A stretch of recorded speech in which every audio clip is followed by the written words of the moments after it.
Votre appel, s'il vous plaît, Madame le greffier. Monsieur le connétable de Saint-Hélier. Madame le connétable de Saint-Laurent. Présente. Monsieur le connétable de Saint-Brelade. Présent.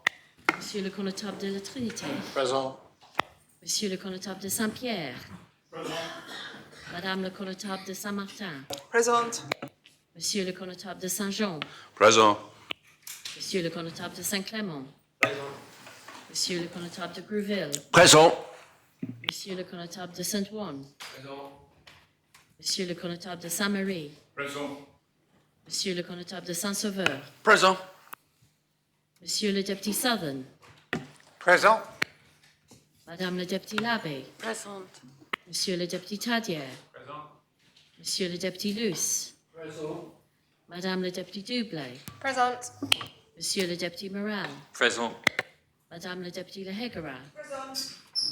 Monsieur le député Ayer. Présent. Monsieur le député Ward. Présent. Madame le député Alves.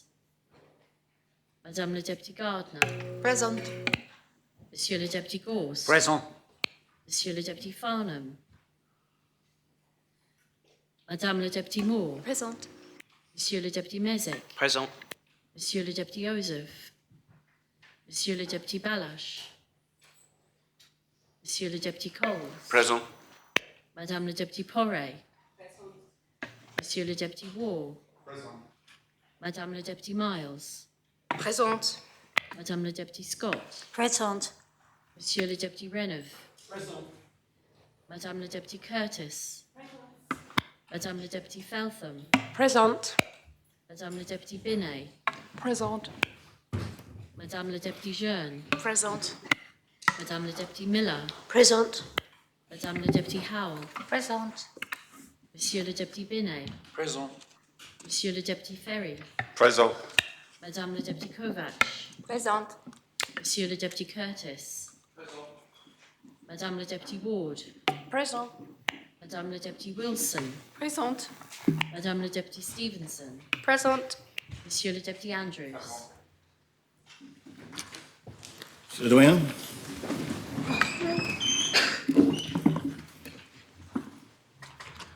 Notre aide soit au nom de Dieu qui a fait les cieux et la terre. Amen. Seigneur Dieu, Père éternel et tout-puissant, qui a établi le gouvernement et la puissance de la terre pour le règlement et pour la conduite du peuple, et qui nous a commandé d'avoir toujours pour but la gloire de ton saint nom. Nous te prions qu'il te plaise de donner à cette assemblée le don du conseil et de prudence, donner que les affections de tous ceux qui la composent, de la conduire tellement toi-même par ton Saint-Esprit, que toute leur délibération est accompagnée de ta bénédiction. Réussis au bien et au soulagement du peuple, qu'il te plut de commettre à leurs soins. Car nous t'en prions au nom et par le mérite de ton Fils bien-aimé Jésus-Christ, notre Seigneur, qui nous a enseigné à t'invoquer en disant: Notre Père, qui es aux cieux, ton nom soit sanctifié, ton règne vienne, ta volonté soit faite sur la terre comme au ciel. Donne-nous aujourd'hui notre pain quotidien, et nous pardonne nos offenses, comme nous pardonnons à ceux qui nous ont offensés. Et ne nous envoie pas en tentation, mais délivre-nous du mal. Car à toi est le règne, la puissance et la gloire, au siècle des siècles. Amen.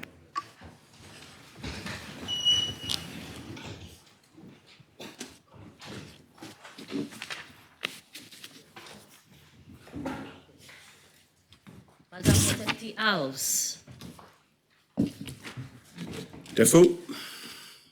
Monsieur le député Farnham. Présent.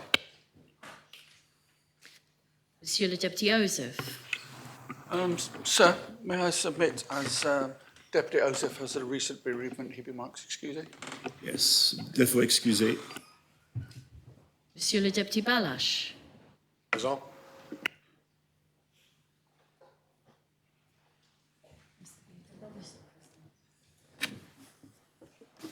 Les États sont constitués.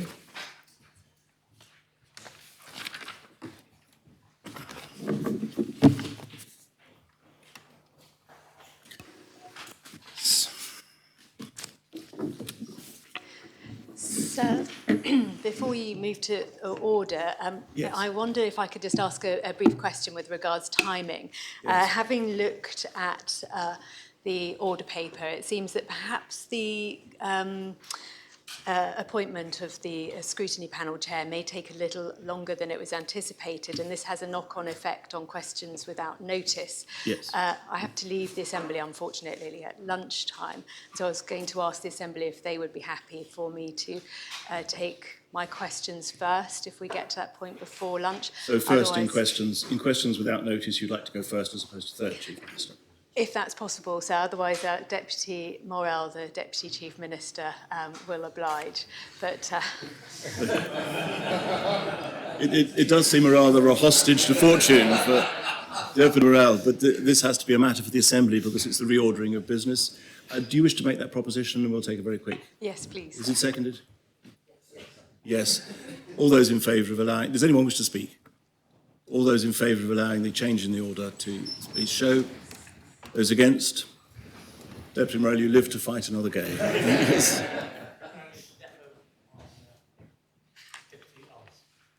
Yes, the defo is lifted on Deputy Alves.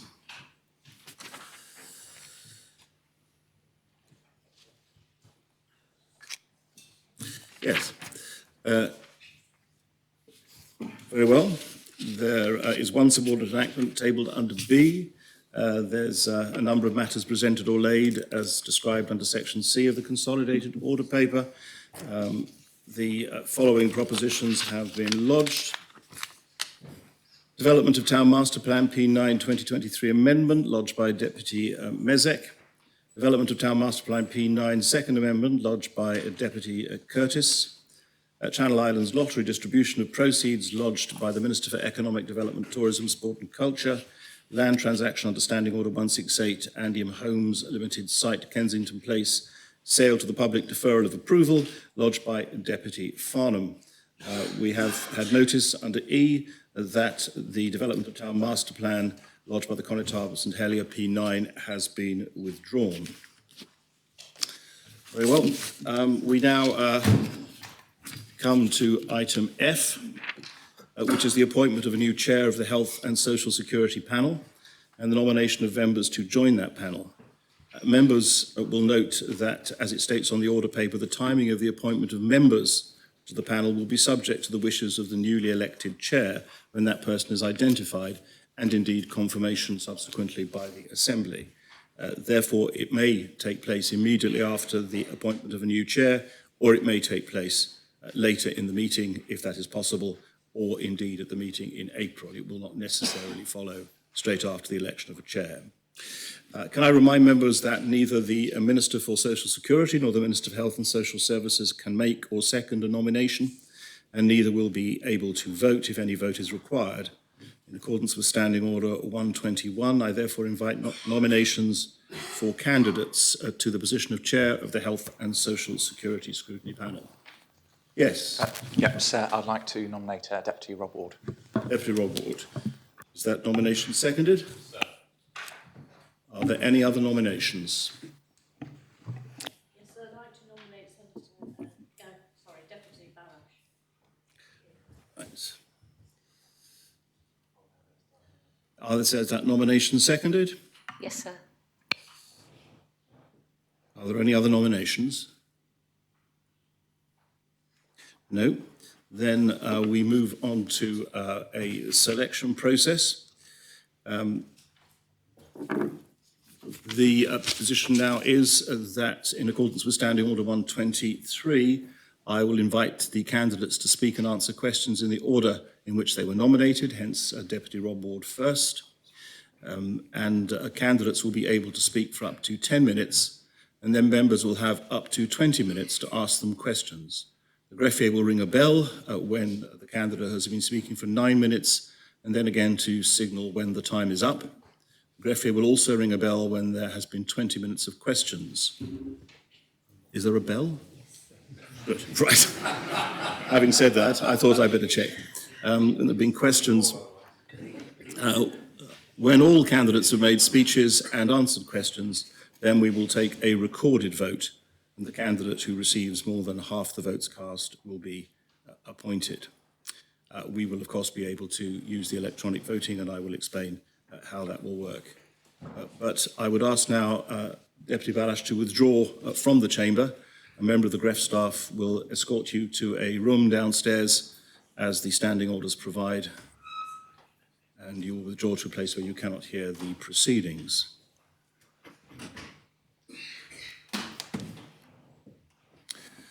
And then I call upon Deputy Ward to speak for up to 10 minutes. Just take a drink of water. Thank you very much, sir. Thank you, sir.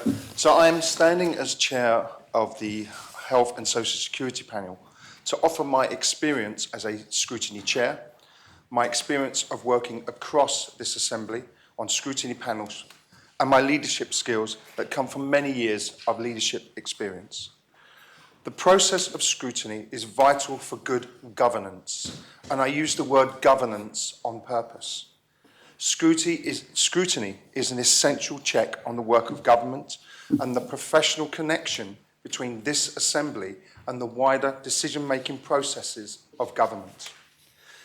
I have chaired the Children, Education and Home Affairs panel in the previous assembly, which included scrutiny of 3 ministerial roles. It was also at a time when there was significant movement of ministerial positions for several reasons. I counted 6 different ministers during this time, but throughout, I chaired the panel and maintained credible, constructive and challenging scrutiny. I am proud to have formed working relationships with every minister in the role. I can also proudly state that I demonstrate the ability to work with members from across the Assembly, both as chair and on several other panels with which I have been involved. I've worked with, and this is where I missed somebody out, so I hope I haven't, I've worked with Deputy Morell, Deputy Aya, Deputy Lehegra, Deputy Moore, along with Constable Vibert, Jackson, Johnson, Crowcroft, Constable Jahan as well, I believe, on one of the panels. And from the current Assembly, I am working with Deputy Luce, Deputy Andrews, Deputy Farnham. I also work with members who are not in the current Assembly, but from very different political backgrounds. I mention this because the key to good scrutiny is to leave political allegiances at the door and to undertake evidence-driven scrutiny. It is when this is performed well that credible reports and recommendations are made and government is truly accountable. The 2 ministers this panel scrutinises have very difficult roles. I fully accept that. But the roles are also vital to the island and need to be got right. For effective, evidence-based and detailed scrutiny, the panel can act as a vital check and balance. The best scrutiny happens when relationships work. Ministers must listen to credible, well-researched scrutiny that produces constructive yet challenging comments papers and meaningful recommendations.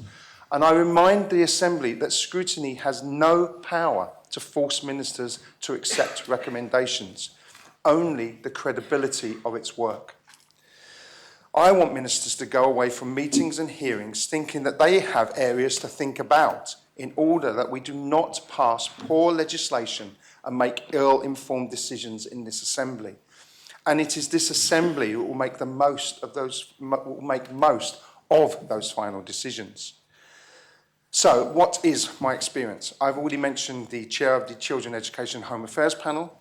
I was also a member of the Brexit Review panel, the Future Hospital panel, Legal Aid Review panel, the OneGov panel, and I chaired the Safer Travel Review panel during the very difficult times of COVID. I also sat on Scrutiny Liaison Committee and so have significant experience of the oversight of scrutiny. With all these panels, I worked with members from across the Assembly who have very different views on many areas. But throughout, I found common ground, and this enabled me to do some excellent work and undertake some excellent reviews and produce meaningful and focused reports. I have a keen and analytical mind. I believe that previous colleagues from panels will recognise that I prepare thoroughly and look to the detail of legislation and proposition as a key part of the process of effective scrutiny. I have chaired many meetings in scrutiny and adopt an organised and inclusive approach. Equally, I would expect panel members to adopt the same professional approach in preparing for meetings. All members can speak and lead questioning. This is vital to ensure that any perceived bias is addressed. This means that ministers cannot dismiss recommendations, comments and amendments due to ineffective process. This gives credibility to scrutiny and the decisions brought to this Assembly. I have a positive relationship with all members of this Assembly. We may disagree, and I hope I will take time to ask about members' well-being. And this is certainly vital for chairing a scrutiny panel. And I would like to address the well-being of scrutiny officers and those from the Government Office. We have a duty of care to all members of our workforce. I take this seriously, and no one should feel that their work and their role is undervalued or feel unhappy in the work that they do. This care adds to the effectiveness of scrutiny as it enables skilled people to do their work and provide the vital support that panels need. Health and social security are both vital and challenging ministries. The decisions made have repercussions for many people and for many years to come. Therefore, the essential stage of scrutiny of decision-making must be effective, it must be constructive, and it must have credibility in its work. I have given this credibility to all the scrutiny work I have undertaken. I have undertaken some very challenging work in my time. The review into the repercussions of the care inquiry was one of the most difficult pieces of work I've ever undertaken in this Assembly. And with my colleagues across the Assembly, it took a huge amount of time and a huge amount of energy from all of us, and quite rightly we should invest that energy. And I dealt with the pressures and the personalities that come with work across the Assembly. The key is to have clear parameters for work and high expectations of professional and considerate behaviour. Put it simply, good manners are vital. I've undertaken training in mediation as a union president and undertook many difficult conversations and meetings as a caseworker throughout my time in that role, a transferable skill I bring to this position. I offer experience to the Assembly. I offer experience from my work life before I undertook my role in this Assembly, and I offer the willingness to address the difficult issues, the difficult conversations, and to do so with positivity and care. We all face difficult situations in our time. I certainly have recently, but we come through the other side and we move forward. Looking back is not a good idea. I was listening to the radio on Sunday and I just remembered who it was, and now it's going to be very difficult to do this without doing a voice, but I will not. I was listening to Michael Caine reading his autobiography, and he talked about what he says to his grandchildren. And he says to them, and I'm not going to do the voice, although you'll hear it in your head. He says, don't look back, you will trip over. And I think they are wise words indeed. So I ask the Assembly to look forward, consider the experience I have, the commitment I have shown, and the skills I bring. I ask you to give me your vote. I thank you for listening, and I'll look forward to questions. Thank you, sir. Very well. There are now 20 minutes of questions. Deputy Scott. Thank you, sir. This situation has come about following a dispute between a Reform member and professional women on his panel, which was not sought to be resolved by independent mediation. So could the Deputy please comment on this and whether he considers professional training in ethics, conflict of interest management and respect of personal boundaries of states members to be essential, perhaps even compulsory, for scrutiny members? Thank you, sir, and I thank the Deputy for her question. So I think we need to look forward. I think looking back on the situation is not a good idea. However, I would say a few things. I personally feel that we have a Commissioner for Standards that should be used if there are situations that arise. And then we need to listen to the outcomes from that Commission of Standards. Otherwise, we as an Assembly are not using those facilities appropriately. In terms of training, I absolutely agree with the Deputy. And I have, through my role as chair of the CPA, tried to push for training. I was recently in London at the headquarters of the CPA talking to them about what their academy offers. I know that we have some tailored training being developed for us on Ireland, but we should use every single resource that we can for states members. One of the things that we need to have as states members is the ability to develop the skills that we have further, both for our role in this Assembly and our role beyond that Assembly. So yes, I would support that, and I think it's very important. I hope that answers. If I've missed any parts of your question, please let me know, because I failed to write it down. Supplementary question, Deputy Scott? Yes, sorry, just would he support this training being compulsory for scrutiny members?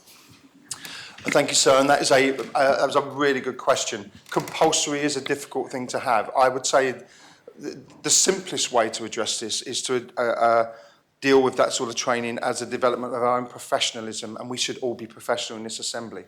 I have no problem with saying there are mandatory, and I would use that phrase to the Deputy, training modules that need to be undertaken for states members for your own well-being, for your own good. For example, safeguarding. But time has to be made for those, and the facilities have to be made for those to be appropriate. So I have no problem with mandatory training. However, I believe that is a question for PPC and also a question for SLC to work together. I believe they may well be doing that anyway, sir. Thank you. Deputy Morell. Thank you, sir. I was just wondering, in his speech, the Deputy quite rightly referred to the complexity of the two portfolios that the panel scrutinises. Would he be able to provide the Assembly with a rough overview, perhaps? That might be asking too much, but what are the areas he would particularly like to review? What are the areas he thinks are particularly important for the scrutiny panel to review over the next 3 years? Thank you, sir, and that's a very, very good question. And I'm very pleased that the question asked about what we would look to review, not what we'd look to determine or what we'd like to drive forward, because scrutiny is about reviewing a legislation from the minister. It's not about replacing the ministerial role, and that is very, very important. The areas of review that I think will inevitably come up will be the changes that are planned for social security, and I know there's a review going into social security and income support, for example, and I'm going to use the phrase minefields of legislation. I think is something that's going to be very challenging for both the Minister and the scrutiny panel coming forward. In terms of health, we obviously have what we're going to do in terms of the model of healthcare going into the community. One of the things I would say is that I do believe that the panel should have a constable on the panel, and there is a specific reason why I think that. Some of the community health that is happening is going into parishes and requiring parish facilities. It is the constable has an overview of what the effect of using those parish facilities will have and their availability, etc. And I think that is a very important link that we need to have. So those are one of the reviews. Speaking personally, if the panel would agree, I think we need to look at some of the reviews on long-term illness and the way we do with them, with screening on the island. We certainly need a cancer strategy, because I think that would be a very positive thing. There is one in the UK, but we don't seem to have one yet. So I think those are some of the areas off the top of my head, without looking at the detail there, that we can review. However, I will reassure the Deputy, sir, that the work I would do would be thorough, detailed, and if I was to take on this role and I was successful today, I would walk away from the other two panels, because this needs 100% focus. Thank you, sir. Supplemental question, Deputy Morell. Deputy Sutherland.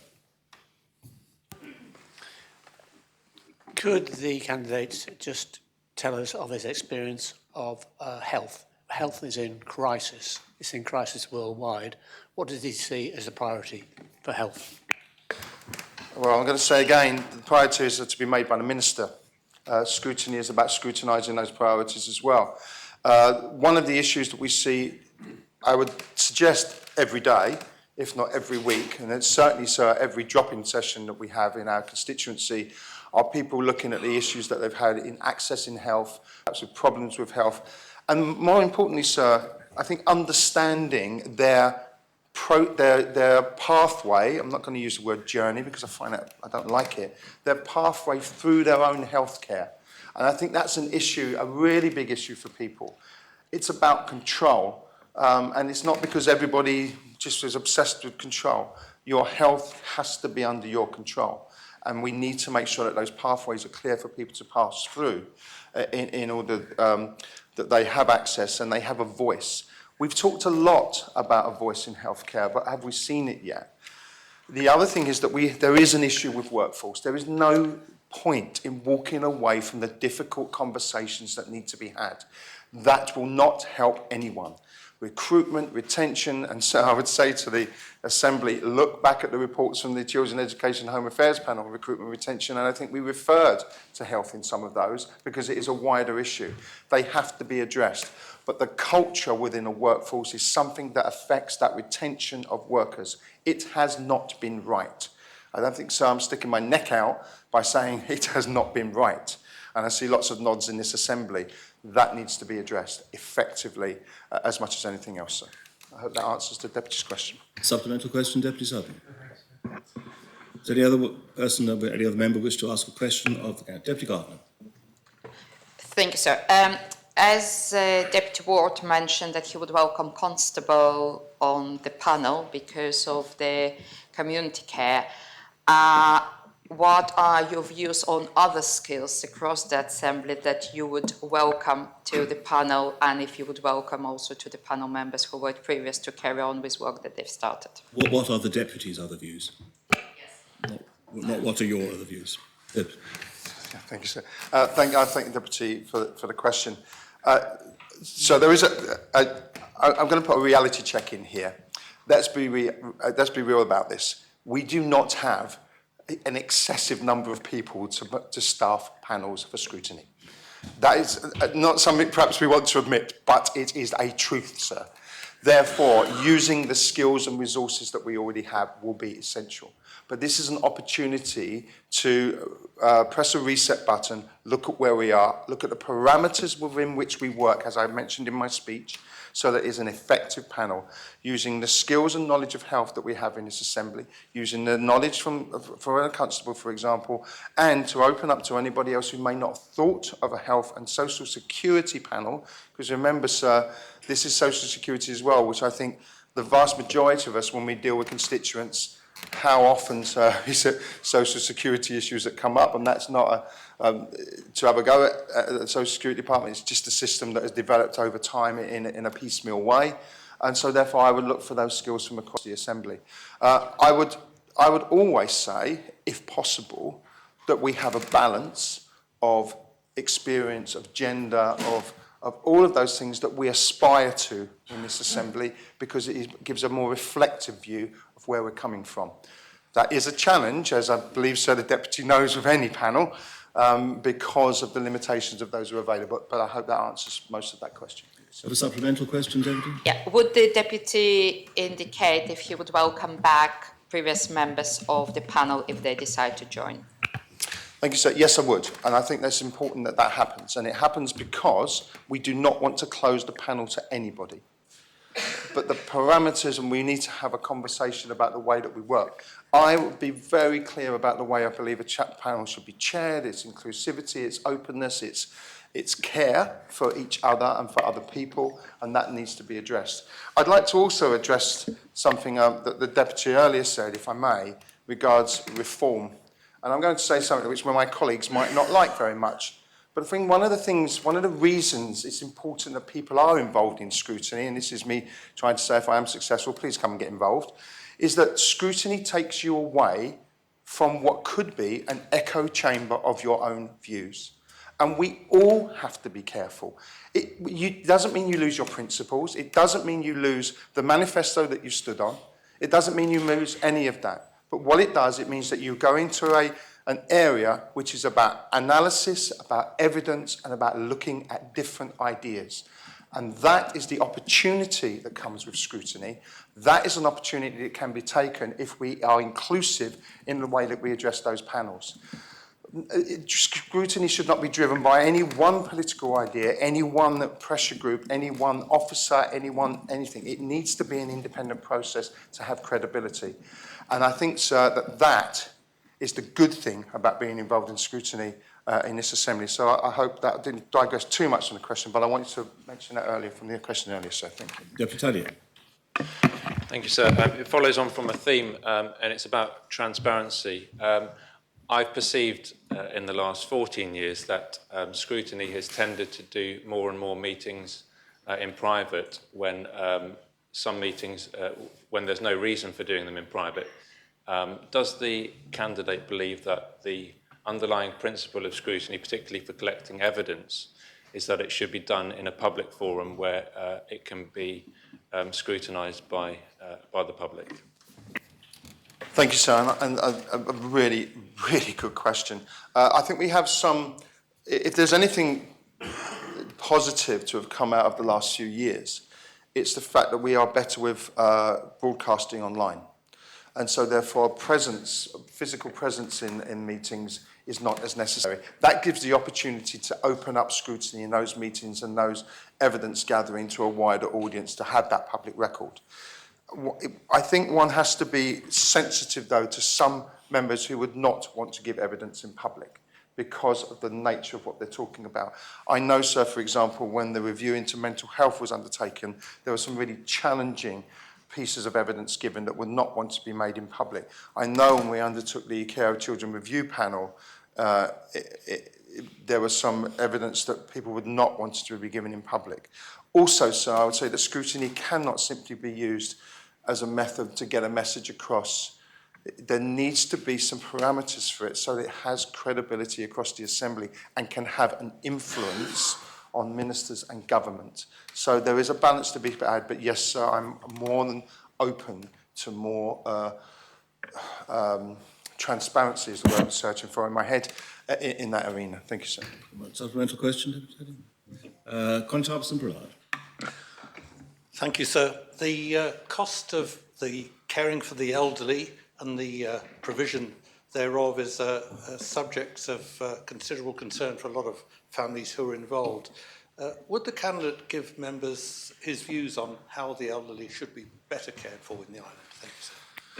Thank you, sir. And I say again, it is for the Minister for Drive Policy. So I'm not standing here as a minister, I'm here as a scrutiny panel candidate, chair. In terms of care of the elderly, yes, that is an issue that we face. And there are a number of issues that we in that arena. First of all is the cost, the provision of carers, and we get back to the recruitment and retention issue, which I think we need to look at very urgently within healthcare. We need to look at the way that income support and social security looks to support those people to provide that safety net into old age. And we need to look, so I believe one of the things that the scrutiny panel can do is to look at what is the genuine provision of care on this island? What is actually available? Because I wonder, sir, whether we have a clear picture of that and a extrapolation into the next 5, 10, 15, 20 years. I think that's one of the areas for scrutiny panels to look at, that provision and where it will be. I think in terms of the scrutiny panel, that's as much as I would say at the moment. Yeah, thank you, sir. I hope that answers some of the question. A supplemental question? Yes, sir. Would the candidate consider, should he be elected, that it would be a topic for review in early course? Thank you, sir. Yes, sir, certainly. And one of the things I think we don't use enough in scrutiny, and I think I've had this conversation with the constable actually in the panel, is the review panel itself. So if you like a sub-review panel, and that's an opportunity to draw from across the Assembly to say there is a specific topic here that we want to review. And you can be seconded onto that panel to act as that review. It also gives members of the panel an opportunity to lead a review, perhaps they've not done before, and that can be put back as a sub-panel of the review. And that may be an ideal opportunity for that, because where people might not want to be involved entirely, all of the time in a panel, there may be a topic that they want to get involved in and bring knowledge, experience to that panel. So that's one of the things I think we can do. It also enables a wider expansion of the panel's work in a much more manageable way. Because taking on 2 or 3 reviews at the same time is simply not manageable for the panel, but with a sub-panel that can be managed. We managed to do that with the education panel previously. I think it was in the COVID response to children that was led by Deputy Doublé at the time. So there are opportunities to do that, sir. Thank you. Does any other member have a question for this candidate? Deputy Morell? Thank you, sir. It was just to ask, obviously, Deputy Ward chaired the Education Children's panel last time, and I was just wondering if you wanted to say, I know he picked out some pieces in the speech, but during that work, what did he find the most challenging, and perhaps what did he think was the most valuable to the Assembly? Thank you. Thank you, sir. I'm sorry I didn't vote against the... thank you. Really, a superb, really good question. What was the most challenging? I think the most challenging was the care of children with few into address and accountability. It was a really sensitive area. It required a huge amount of work for a number of different stakeholders. And if I'm absolutely honest, sir, I'm not sure if the outcomes were as detailed as we want because it got towards the end of the term as well. I'm very proud of the work that we did on retention and recruitment and the recommendations we made there. I was also very pleased with some of the work we did with the Children's Commissioner. And one of the most challenging parts was when the Children's Commissioner wanted access to particular information. And what we had to do, and it was via the panel, sir, that we managed to come with and now I can't remember what it was called. It was called a sort of an agreement, a protocol of how that information would be accessed, where all sides agreed, came up with a way in which that could work. I don't think it's had to be used yet. I don't know. I probably wouldn't know. But that was a very difficult and challenging thing to be able to do. But we managed it with the panel. And we managed it with a panel with very different people. I did promise myself that I wouldn't say, but I would say, to give an example, Deputy Hewlin was on the panel, who is very, very different from me. Very, very different. He would say that himself. But we managed to work together. And we managed to work and get outcomes from that. And I think that's a really important point to be made. In terms of other challenges, there was a challenge of so many changes of minister, some of which were really, really sad reasons why. So you had to build a new relationship with the minister. But again, I was very proud. I'm actually most pleased with the relationship that we built with Deputy Guida, who at one and the same time, and I think I would like to say this actually, I can remember Deputy Guida sitting, I think so, where Deputy Coles is, it might be behind, and actually saying that he was the arch enemy of reform. I remember this bizarre debates that went on. And the next day, we were in the scrutiny panel, and we were agreeing on a way forward on a very specific piece of legislation because it was left outside. And I may have my disagreements with Deputy Guida, but he did leave that outside as well. And that's the way scrutiny needs to work. This Assembly is perhaps the place for us to have our disagreements, sir, but we need to do more. So those are the challenges. Some worked very well, some I think better outcomes and recommendations. The other thing I would say to government is there are still lots of recommendations left outstanding, and let's please try to look at some of those from the last Assembly, because some of them were really good, sir, particularly the Children Education and Home Affairs panel. But I'm biased, sir. Thank you. Supplemental at all? Any other member wish to ask any question of the candidate? No other member wishes to ask candidate, then with about 30 seconds to go, I close the question period.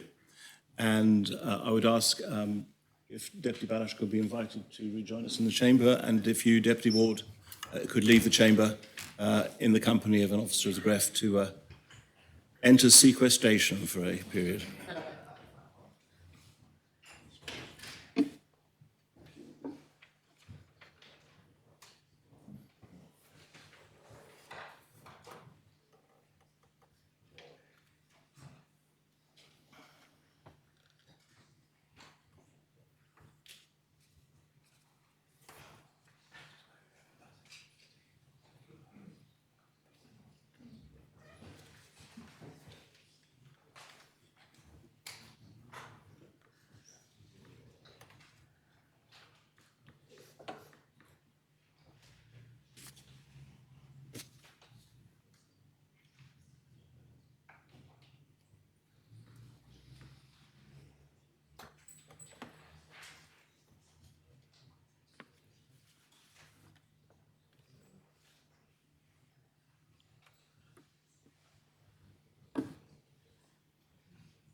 Well, Deputy Welsh, may I invite you to address the Assembly for up to 10 minutes.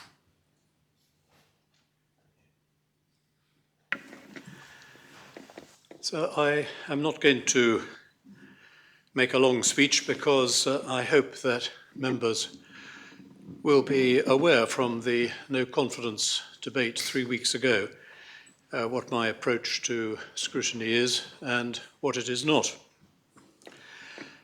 Some things, however, do bear repetition.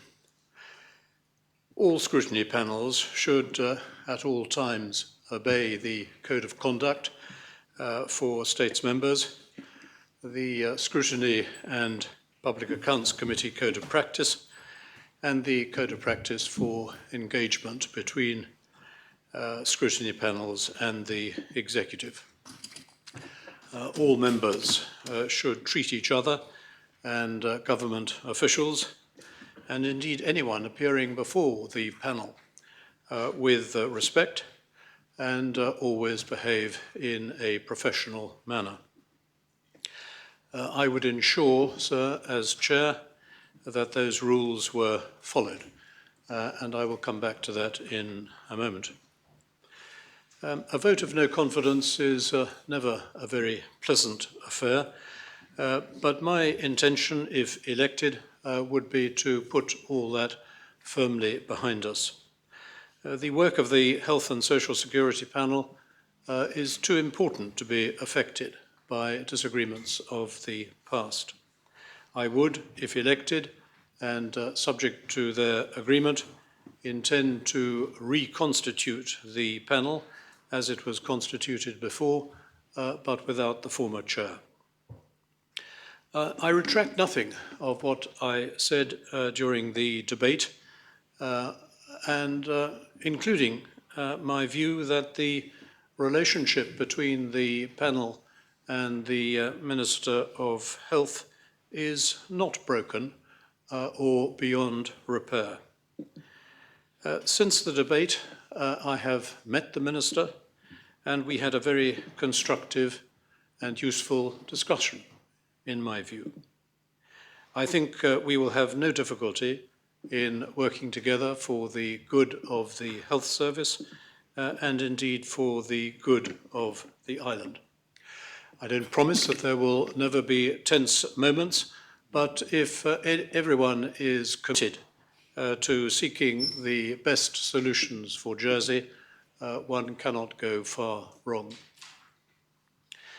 The health service is clearly in a difficult place at the moment for a number of reasons, and the need for a strong relationship between the Minister and her officials and the scrutiny panel is self-evident.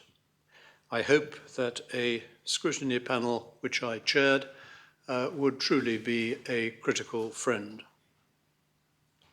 In the sphere of social security, there are issues that are probably of equal importance in the context particularly of primary care and the need for a substantial increase in the level of medical benefit, which has remained static for far too long. It is very encouraging that the Minister for Social Security has expressed an intention to recommend an increase in the level of benefit so that contributors to the Health Insurance Fund, members of the public, can more affordably access a general practitioner. I would hope that the panel can play a part in that process. May I just conclude, sir, by repeating the views I expressed during the recent debate about the nature of scrutiny. Scrutiny is quite often conducted in the nature of a conversation where information is obtained through informal exchanges. But sometimes it is necessary to be a little more robust. Firm or persistent questioning is occasionally in order. Asking difficult questions of senior officials is not bullying. As the Chief Minister said on another occasion, stirring things up is a way of describing holding others to account.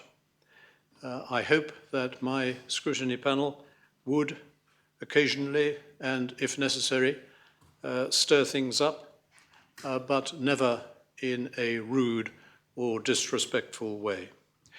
I submit my nomination to the Assembly. Very much. Very well. There is now a period of 20 minutes to this candidate.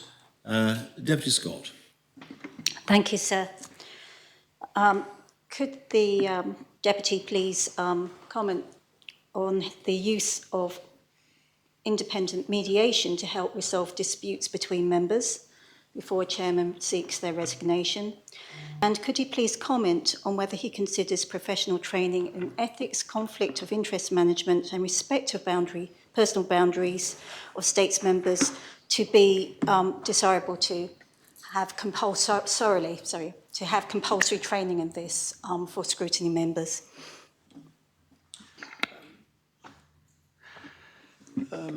So I think that mediation can sometimes be a very sensible and practical way of resolving differences.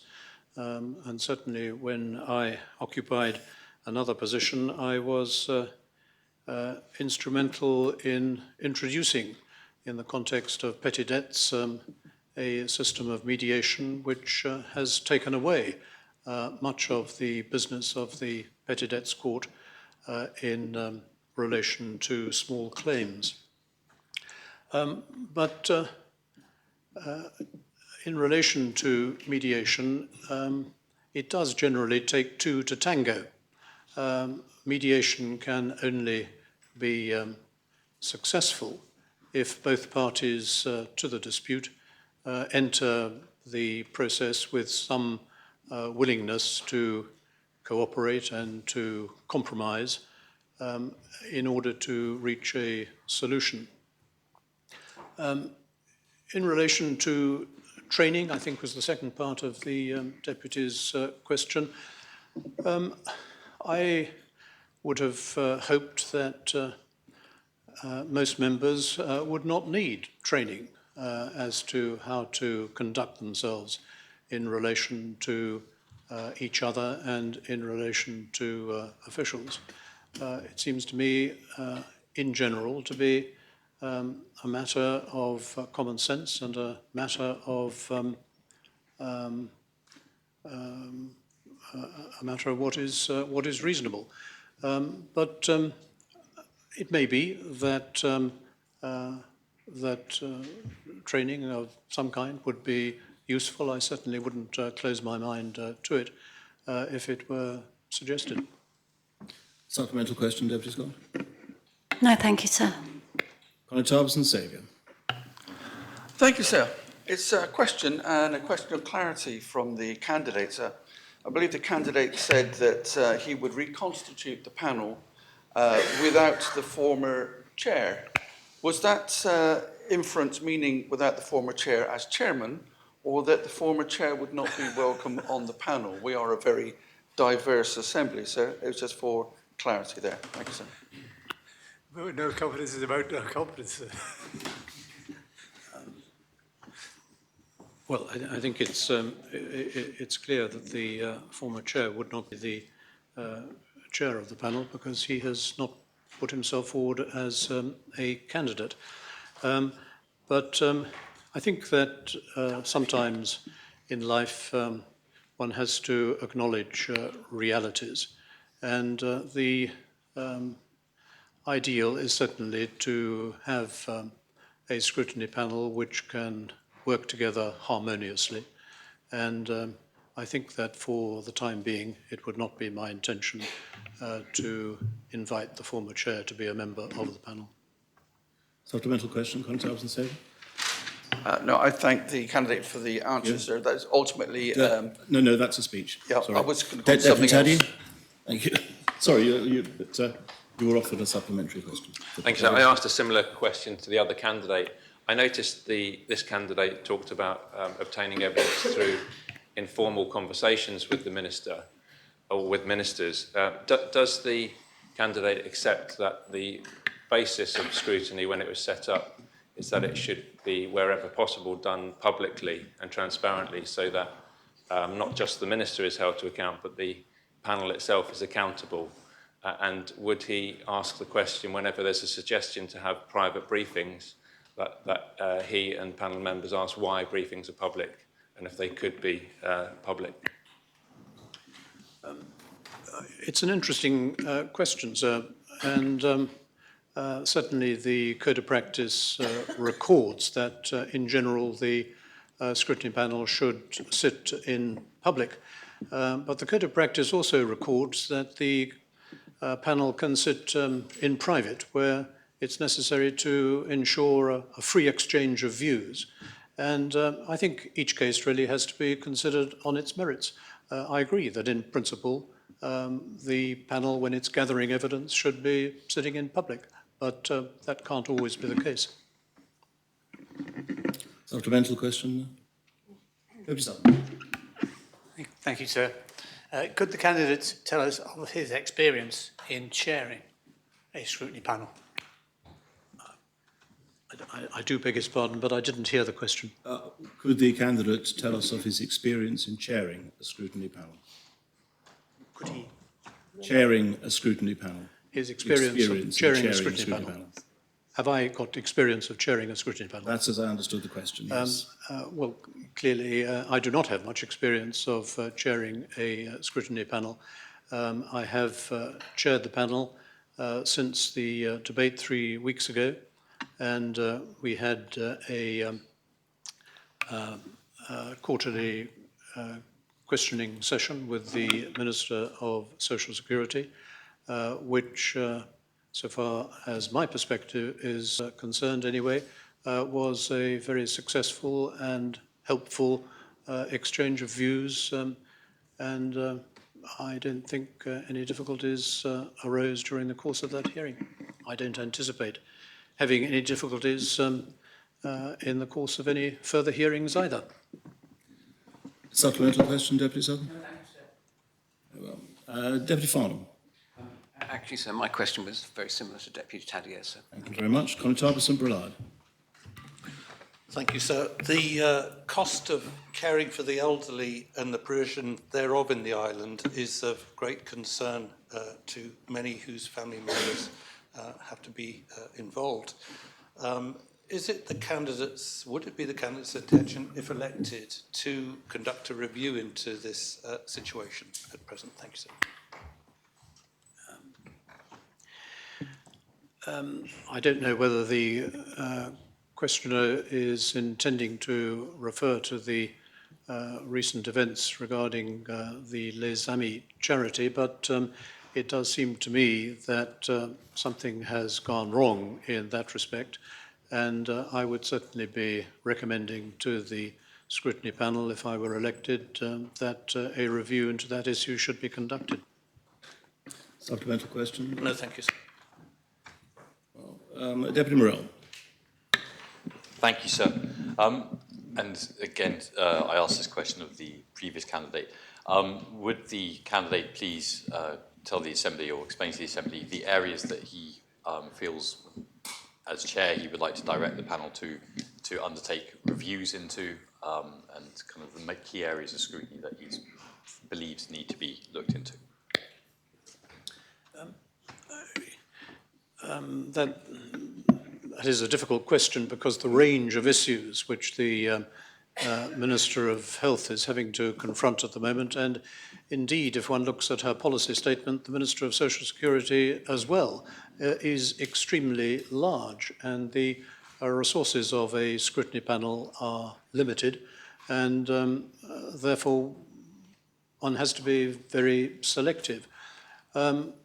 For my part, I think that there is, in the context of health, an important area of work to be done by the scrutiny panel in the context of the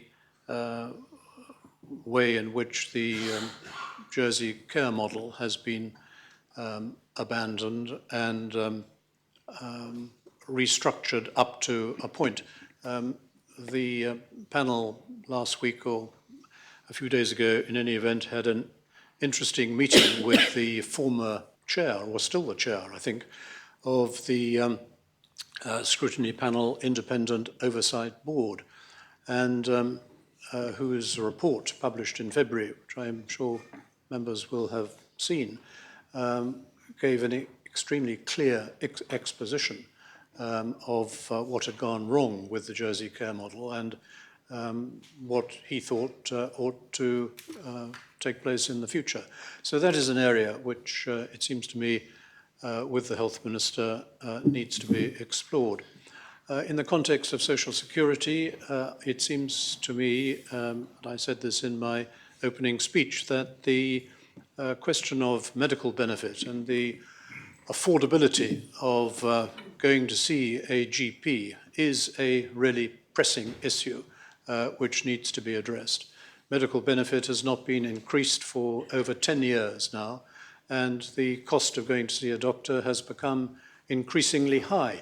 And for some people, that is a very grave disadvantage. So that's an area which I think that with the Minister of Social Security, the Scrutiny Panel would want to address. Supplemental. Thank you, sir. A slightly adapted version of a question I asked the previous candidate, because that was about his previous work as a chair, but as the Deputy has already said, you can't do that this time. So with looking at the health panel's work from the last 4 years in the previous term of office, so I was wondering which areas of work the Deputy feels were most valuable that panel undertook. Thank you, sir. I think that the most valuable area of work undertaken by the previous panel was in relation to the Jersey care model. And indeed, if one reads the recent review of the Independent Oversight Board, it recognises that those things that the Scrutiny Panel were saying in relation to the Jersey care model have turned out to be absolutely correct. So I think that was the most valuable piece of work that they did. Well, Conatapa St Lawrence. Thank you, sir. The candidate has told us that he met with the Health Minister recently. Will he advise the Assembly whether that was a private meeting or whether officers were present? And irrespective of whether it was private or officers were present, will he elaborate on it, please, sir?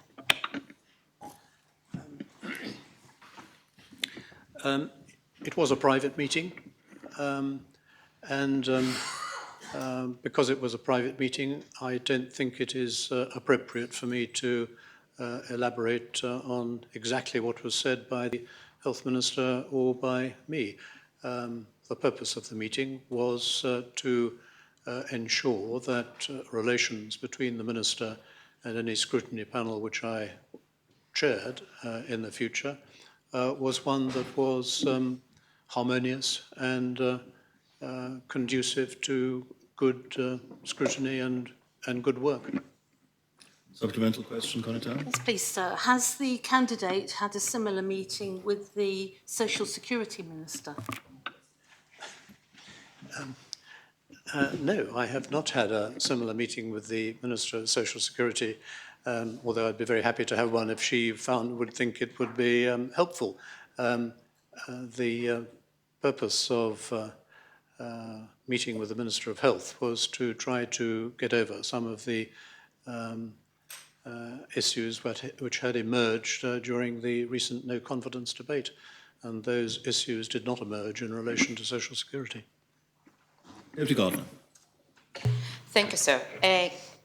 My question prompted by the answer about training, and I would like to explore a bit more how the Deputy would bring members with different experience together to work as an effective team, and if any planned work to do this is in his mind.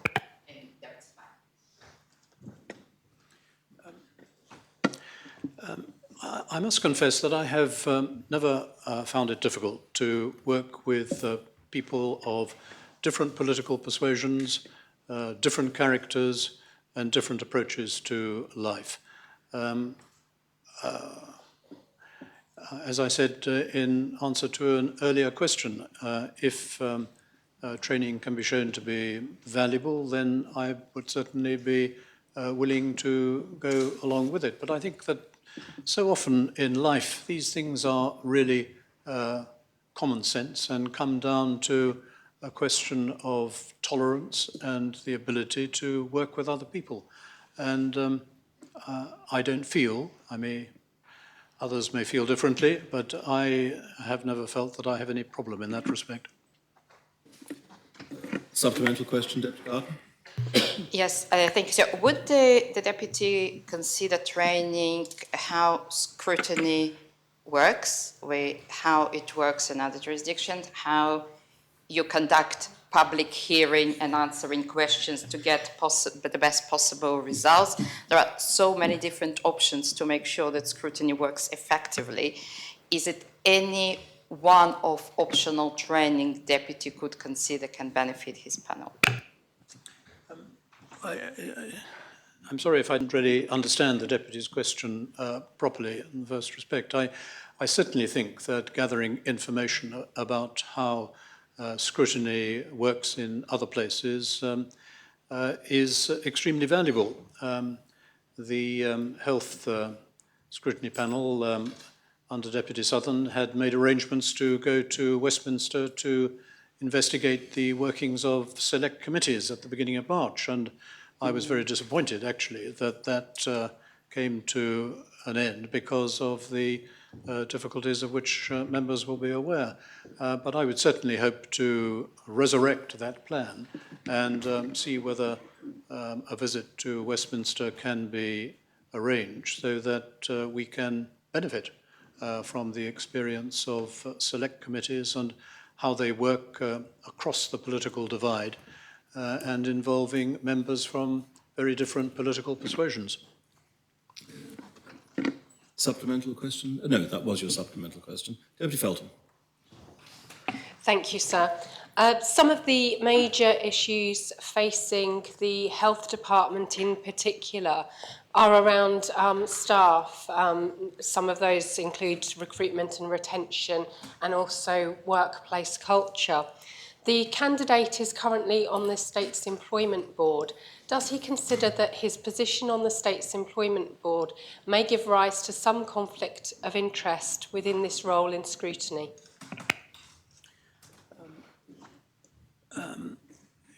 It is true that the functions of the State's Employment Board and the Health and Social Security Scrutiny Panel overlap or can overlap to a certain extent.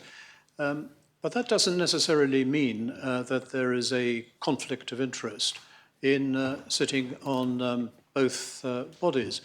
What I think is important is that one maintains the confidentiality of information which is obtained in one context and does not use it in the sphere of another context. So that if, for example, the State's Employment Board were engaged in some work involving the retention and employment of staff, that was not allowed to interfere with any work which the scrutiny panel was doing. But actually knowing what both bodies are doing is one very useful way of ensuring that there is no conflict and that both bodies don't get involved doing the same thing. Supplemental question, Deputy Felton? Thank you, sir. As chair of the panel, the candidate would also sit on the Scrutiny Liaison Committee, and other chairs of panels and committees would have to discuss their work programme and how they're progressing. Some of that work may well involve the scrutiny of the State's Employment Board. How would the candidate deal with that particular conflict of interest? Well, I have no experience of the Scrutiny Liaison Committee, having sat on it only once during the last week or so. But if the Scrutiny Liaison Committee were conducting some investigation which involved the State's Employment Board, then obviously I would have to declare an interest and withdraw. I don't think that's an issue. Deputy Farnham.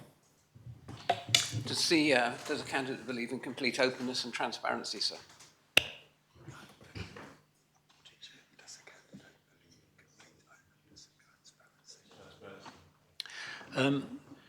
This candidate certainly does believe in complete openness and transparency, and will certainly do his very best to ensure that that precept is followed, unless there is some extremely good reason for not doing so. Thank you, sir. In which case, could he afraid you're out of possibly time, answer the Councillor St Lawrence's question?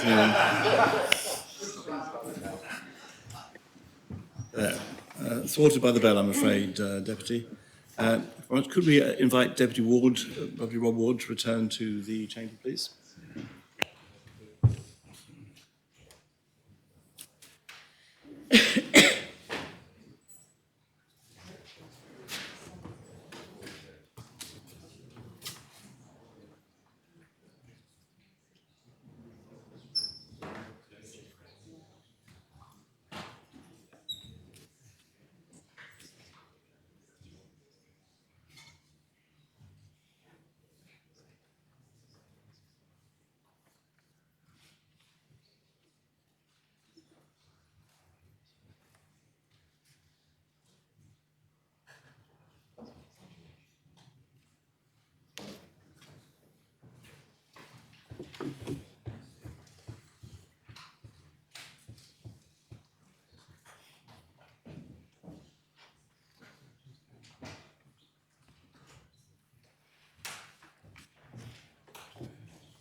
Well, we now come to the point where a vote will be taken. We will be using the electronic voting system.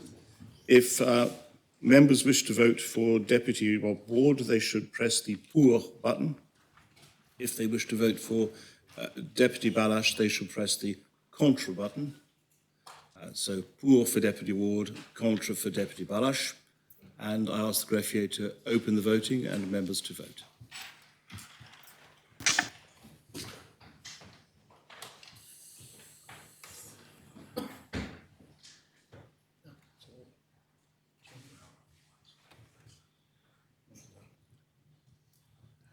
So it is a pour for Deputy Ward, a contre for Deputy Balash. If members have had the opportunity of casting their votes,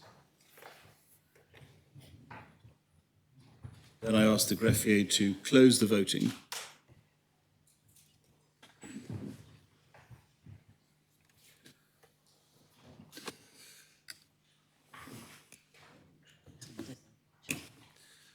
In which case, Deputy Ward received 32 votes. Deputy Balash received 14 votes. There were no abstentions, and I therefore declare that Deputy Rob Ward has been appointed as Chair of the Health and Social Security Scrutiny Panel. Thank you, sir. May I thank the Assembly and thank Deputy Balash as well. I think it's always important in a contest, and I'm sure it was done extremely well. So I would like to just take a little bit of time regards the if I'm honest, I was hoping there'd be something to extend this out a little bit. We may come back tomorrow, but it doesn't be. We might make it till lunchtime. If so, I would like to make myself available for some conversation regards anyone interested in the panel. Perhaps it's time for me to ask Deputy Tellier to take up a bit of time, but perhaps I won't do that. So, thank you. Well, sir, as it stands, I was going to ask for the vote to be read out both ways. We can read out the vote both ways, if that's not a time delay exercise. So it might be an indirect consequence, but I'm genuinely interested. Without the, Those voting for the connotables of St Helier, St Lawrence, St Peter, St Martin, St John, St Clement, Greville and St Bourne, Deputies Southern, Tadier, Dublé, Morel, Lehegara, Ayer, Rob Ward, Alves, Gardner, Farnham, Moore, Mezek, Coles, Porre, War, Miles, Renouf, Catherine Curtis, Feltham, Jern, Kovac, Alex Curtis, Stevenson and Andrews. And those voting for Deputy Balash, Conotop of St Brelard and Trinity, St Mary and St Saviour, and Deputies Labby, Luce, Gorst, Balash, Scott, Rose Binet, Howell, Tom Binet, Ferry and Barbara Ward. Well, so you'd wish to take a little time to consider whether you wish to bring forward nominations either at this meeting or at the next meeting? Yes, sir. I think what may be likely is to bring forward at least the constitution of a panel, but then there is also plenty of time to add members to that panel at any time. I would rather take time and get it right for the longevity, so I'll come back as soon as I can. So I think we do have quite a bit of business and we may well make it to lunchtime at least. Well, it'll be a matter for the Assembly. It could be we'll reach, if we finish public business, then you'll have to persuade the Assembly to come back after lunch. But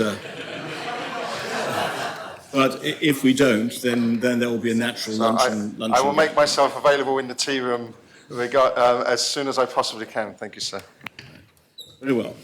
In which case, there are a number of written questions, answers to written questions that's been lodged. We now come on to oral questions with notice. And the first question is asked by Deputy Scott of the Chief Minister. Deputy. Thank you, sir. Given that £57 million of the Connect IT budget has been spent on consultants and staff, compared to £6 million spent on licences and software for government's new procurement IT system, does the Chief Minister consider that greater technical knowledge is required within the government workforce to adequately run and procure IT projects? And if so, what actions are being taken to address this? Thank you, sir. The Deputy has allowed for me to answer this. Very well, please do. Sir, lessons have been learnt by this government and a maturing approach has been taken to simplify procurement. What we are doing is we are looking to take more control of programmes into government so that we can provide a greater steer and more value to the citizens of Jersey.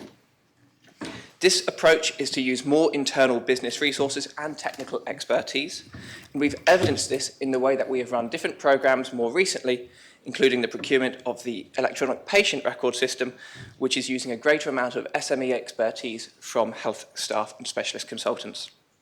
Recently, under my instruction, we have changed the procurement method of the Records Transformation Programme. We have moved away from the procurement of a single consortia to an approach that allows us to run, as a government, the procurement of smaller consultancies and staff to allow government to choose what it needs and to build a long-term capability in this field. Commercial services have run specific events to educate on-island suppliers and partners in the way in which Government of Jersey manages, procures its IT, and we are running a service, which is a 4-hour briefing this Wednesday, to encourage and to educate local IT procurement to help grow that area. Supplemental question? Sir, I'm not sure he's actually answered the question, the Deputy, in terms of is greater technical knowledge required within the government workforce to adequately run and procure IT systems, and if so, what action is being taken to address this? I feel so. I did answer that, but I will be more specific. I have a lot of confidence in the team we have in our technical expertise. Large programmes are more than just the ability to understand the technical, but it's also understanding the business requirements of a programme, and it's a lot of the programme management beyond the technical expertise that we need. There have been a lot of lessons from how the former government's procurement of the Connect programme have taken place, but it is as much about understanding requirements and running programmes as it is technical expertise. That said, we are ongoing on a range of work to grow how we standardise and understand technical delivery in government. That includes part of looking at the restructure of the Modernisation and Digital Department to better reflect how to run a modern technical organisation. So in that, sir, I believe we are addressing the technical need and shaping a department fit for the future. Very well. Deputy Mezek. I thought Deputy Miles attempted to say something. I had a supplementary, sir. I thought that was your supplementary. No, Deputy. I didn't. I was asked that was a clarification. I did, sir. Well, points of clarification. That was a clarification of the last. Clarifications do not arise during question time. But if you'd asked me for a ruling as to whether the first answer addressed your question, which you were able to do, then the answer is I would have ruled that probably it didn't. So yes, I will afford you a supplementary question. Thank you very much, sir.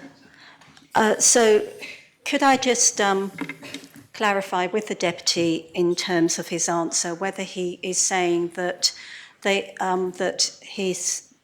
that more training of existing staff is being sought rather than recruitment of staff with more technical knowledge? I mean, the answer is it's a bit of both. Training and the reskilling of our internal existing staff is essential, not just so that we can retain them, but actually so that we can deliver more with the same team, and a team that is really encouraged. One area where they're looking at staff training is within the area of enterprise architecture. The Government of Jersey follows the TOGAF scheme of the Open Group of Architectural Practitioners or something like that. There aren't many of those, but there is ongoing work to skill internal resources in enterprise architecture, as well as a range of other areas. Deputy Mezek. Thank you, sir. Is it the Assistant Minister's assessment of this project to date, given the very large amounts of money that has been spent on it, that successive governments were ripped off?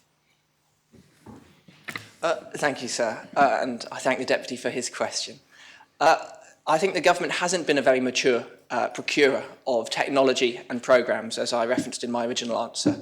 But what we do need, as we move forward and as we mature, is to select partners and providers who understand that, who, when we tell them we are a learning organisation, respect that, and are a trusting partner and a trusted advisor into government, who do not play us, to use some more blunt words. But I trust that we will be looking in procurement as intelligent customers for providers who have ours and the people of Jersey's interests at heart and deliver and help us mature together. Supplemental question. Thank you, sir. That sounded like a yes, I think. Can the Assistant Minister therefore explain to the Assembly what measures he will be putting in place to ensure that there is good value for money on any further spend that there is on updating the government's IT infrastructure, to ensure that for the money we spend on it, we actually get results and improvements in the systems and improvements in how those who use it get to experience it? And could he enlighten the Assembly as to what measures he'll be putting in place to deliver on that? Thank you, sir. And I think there's more than I can answer in about 90 seconds here, and I'm sure the Deputy will enjoy a briefing to the CSSP panel this week. The first part is looking at what you procure and when you procure it. As part of the onward digital strategy for how we provide services, we need to, in essence, get our ducks in a row as to what are the services that are required to avoid duplication. So building a system that uses address records, we should be building with consistency in mind so that citizens' data is commonly applied, and that actually saves in further deployments of new pieces of software. But I think a large part of this is actually how government procures. As I said, with the Record Transformation Programme, the government went out for a request for information on the basis that it would procure from a consortia. Now, whilst that might feel like a low risk, I think the phrase is sometimes no one got fired for using a large consultancy, being an intelligent customer means you can go to providers directly. You have a lower margin on the resources coming into government. So there are a number of ways, whether it be through our procurement, through how we prioritise what we need as a digital service, how we build that as well. And that is all quite a large packet of work that is ongoing. Decisions have been made to avoid excess spend already. Final supplementary, Deputy Scott. No, thank you, sir. Can I just mention to members will note from the order paper there are a large number of questions to get through in this period. Members will not be surprised that I'll be enforcing the 90-second rule with greater firmness than I otherwise might have done. so that we can try and address all of the questions that members have wanted to ask. The second question, Deputy Coles will ask the Minister for the Environment. Thank you, sir. Will the Minister advise whether the minimum size standards requirement as set down in supplementary planning guidance for new dwellings are still appropriate, and if they are not, what consideration is being given to increasing them? Minister. So I thank the Deputy for his question, and particularly as I'm aware of his continuing interest and concern for the quality of accommodation in the island, and particularly in St Helier. The question, I think, refers to current minimum size requirements. However, the Deputy will be aware that in accordance with Proposal 20 of the Bridging Island Plan, I have just recently issued revised supplementary planning guidance setting out new standards for the design and specification of new homes. That's because residential space standards have not been comprehensively reviewed since 1994. Some minor changes to them were made, relating to a 10% increase to the minimum house sizes in 2009, but no further changes have been made since. In light of all of this, I think it's necessary and appropriate to review and revise the minimum standards, which is why I have issued revised draft guidance. These revised draft standards have been issued for consultation with relevant ministers, key stakeholders in the development industry, and members of the public. And I would be pleased to receive comment on them before I adopt new standards with or without amendment. Thank you. Supplemental question, Deputy Coles. Yes, thank you, sir. I'm trying to think how to phrase this properly. Can the Minister provide his opinion on whether the guidance in relation to the new guidance, which is out for consultation for single-storey dwellings of 1 and 2 bedroom, 2 and 3 person occupancy, these increases, is he of the opinion that they go far enough to improve well-being of their occupants? So I think it's interesting to put these guidelines in some kind of context. The original standards that were brought in Jersey were based on the Parker Morris standards in the UK. And these were initiated in the UK in 1967. But they were withdrawn in the UK in the 1980s. And as a result, the UK has not, until very recently, had minimum size standards. They are now reintroducing minimum size standards, and they are below the levels at which we currently set we are setting our standards in the revised guidance that I have issued. So I think that's one part of the answer. I think is that we are certainly doing slightly better than the UK in those standards, which is significant in an island with considerable pressures on space. But I would also draw attention to the fact that the guidance includes guidance on particular aspects of the space standards, for example, relating to private open space, shared open space, storage, bicycle storage, and so on, which have a cumulative effect of increasing the standards available even in those small dwellings. But I have Deputies Southern, Mezek, Conotaba, Trinity, then final supplementary. No other questions on this. Deputy Southern. Thank you, sir. Could the Minister explain to us, to the best of his knowledge, why these UK limits were withdrawn? Was it pressure from developers at the time? Sorry, I may not have been clear in my answer, sir. The guidelines were withdrawn in the UK during the 1980s, and I'm sure the questioner will draw the appropriate conclusions about the regime in power at that time. So they were never withdrawn in Jersey. Jersey has had minimum size standards since the early 1990s, and in that respect, we have consistently been able to apply higher standards than in the UK. In fact, it is widely acknowledged that in the UK, the removal of those standards led to a shrinkage in the size provision of new developments. Supplemental question, Deputy Sutton? I think so, sir. Does that mean then, in the Minister's judgment, that there is no possibility that the withdrawal from the UK will be repeated here due to pressure from developers? No, sir, I don't believe there is any intention on my part or the government's part to withdraw minimum space standards. And indeed, the issuing of supplementary revised guidelines and supplementary planning guidance in this area would certainly lend credence to that statement. I wouldn't be intending to revise standards only to withdraw them. So no, the intention is to have a consultation, a meaningful consultation, where of course developers will be able to feed in to that consultation along with the members of the public and all relevant stakeholders. Deputy Mezek. Thank you, sir. The Minister has made reference to the proposed new residential space standards that he's put out to consultation. Could I ask him if he checks the maths on them before publishing them? I had a pretty good look through them, but I suspect something is going to be pointed out to me right now. Indeed, sir.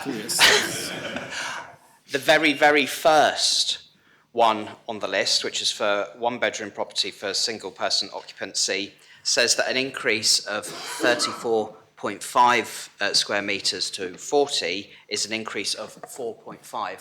Does he need a calculator to work out that that's incorrect? And does he think that they should go back and look at this to ensure what's being put out to public consultation is actually correct? So I may be looking at something slightly different. The document in front of me says one single-storey dwelling, one bedroom, 34.5. Proposed 40 and plus 5.5, which is an increase of 16%. In that case, I suspect there's been a printing error somewhere, but certainly when it was presented to me, that's what the figure was. So I apologise if the figure has been transcribed incorrectly. Point Trinity. Thank you, sir. In terms of minimum space standards, does the Minister agree with me that government-led schemes should be leading the way and strive to do better than the minimum to improve the health and well-being of islanders? Thank you. So I certainly would be keen to place emphasis on the word minimum. I think I would also draw attention to two other factors. One I've already mentioned, which is that the guidance does provide more detail in terms of provision of particular forms of space within developments, and I think that will result in a significant improvement in terms of well-being of occupants. I would also say that a significant part of this guidance is around trying to encourage the proper application of these pieces of supplementary planning guidance. It has been noticeable in reviewing these guidelines, the previous supplementary planning guidance, that in some developments they were not always either appropriately referenced in the planning determination process or fully applied, and I think that would be interesting. I think the final point, if that was done, I think the final point I would make is that we do need to have some regard to the complexity of the issue, and that the drive for greater space is indeed important, but we also need to understand that people have different requirements at different stages of their lives, and different standards can be applied in those different circumstances within those minimum guidelines. Thank you. Supplemental question, Conor? No, thank you, sir. Well, final supplementary, Deputy Coles. Thank you, sir. Does the Minister believe that the comparison to the UK is fair when Jersey is isolated and commuting from larger areas to provide more space for yourselves is not an option? So, I think the comparison is a useful starting point, no more. I used it to provide context. I think in some respects you could say that given the space pressures in Jersey, the fact that we are able to maintain a slightly more generous provision than is the case in the UK through our minimum space standards is actually quite significant. But no, I would not want to make too much of that comparison. I would simply say that it provides some useful context to show that we are not sort of aiming below decent standards. That's all. Well, we come to question 3. The Deputy Tadier will ask the Minister for Children and Education. Deputy Tadier. Thank you, sir. Will the Minister advise whether she is aware of any complaints from former pupils of St James's School claiming they were physically assaulted by staff members? And if she is, will she advise what action she is planning to take? And if she's not aware of any such complaints, will she undertake to consider the matter and to report back to the Assembly?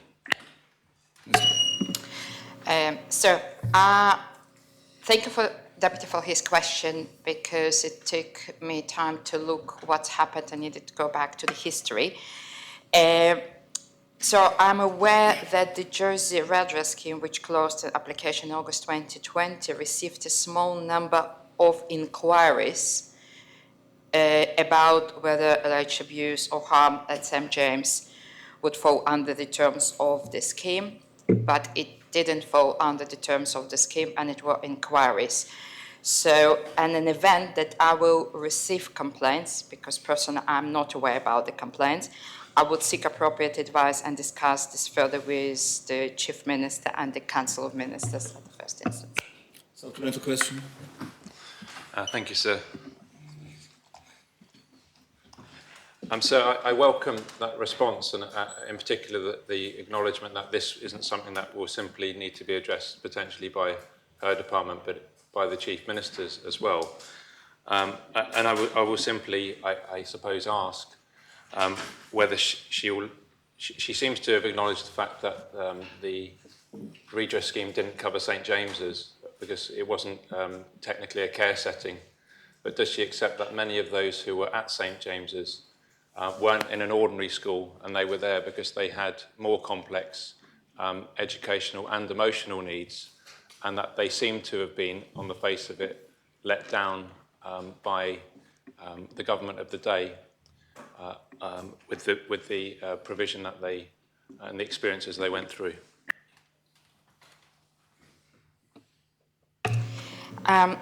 The Deputy is correct. The Jersey Redress Scheme was set up to provide redress to people who, as children, suffered abuse and harm while resident in a Government of Jersey children homes, in a Government of Jersey foster care placement, or while accommodated at Lushan Secure Residential Unit. The scheme criteria did not extend to schools, and therefore children who attended St. James were not part of the redress scheme that was previously decided by the government. If complaints will come forward, I will take and I will discuss with the Council of Ministers. Deputy Robord. Thank you, sir. May I ask, Minister, would she consider looking through the Care of Children Review Panel report that was produced in 2021? One of the recommendations was to review historic cases or legacy cases and their outcomes, and it does strike me, sir, that this may be an opportunity to do that. So can I point the Minister to that report and ask her to consider some of the recommendations that were produced in those reports? Thank you, sir. Minister? I will commit to review the report and look back at the recommendations. Supplemental, Deputy Ward. Final supplementary, Deputy Taddy. Thank you. I welcome the openness from the Minister to receive complaints from former pupils of the school. Is there a mechanism which she would prefer for those members of the public, those what I would call survivors, or perhaps their representatives, to contact the Minister? And if she's unable to do that now, would she perhaps consider liaising with me afterwards to provide a method of preferred contact, bearing in mind some of the individuals may not wish to contact the department directly or personally? I'm welcome to engage with the Deputy and my email address known. So, yes, please. Very well, we come to question 4 that Deputy Mezek will ask for the Minister for Housing and Communities. Deputy Mezek. Thank you, sir. Following the States Assembly's rejection of a rent freeze in favour of asking landlords to refrain from increasing their rents, does the Minister regard this policy as having been a success? So, thank the Deputy for his question. I do believe that most landlords did show restraint in rent increases. Many landlords will have voluntarily frozen rents increases as a result of this measure. And obviously, one example just recently has been the delay of an increase of the Jersey Homes Trust by 4 weeks at our request. Nevertheless, I do think that we need to review rent stabilisation and doing some work in that area. And I'd also say that next month we're publishing a white paper that sets out how to achieve comprehensive legislative changes to the rental sector. The white paper will highlight how legislation could cap rent increases, as well as how frequently a rise should be implemented. The Deputy sent me a letter setting out some of his ideas, and I'll be inviting the Deputy to discuss his ideas with me so I can take them on board as part of the developing of these policies. Supplementary question? Thank you, sir. I'm very pleased to hear that rent control is very firmly back on the table where it ought to be. Sir, I asked the Minister if he regards the policy as having been a success, and he referred to one instance of a very significant rent increase of 9%, which, albeit has been delayed by a month.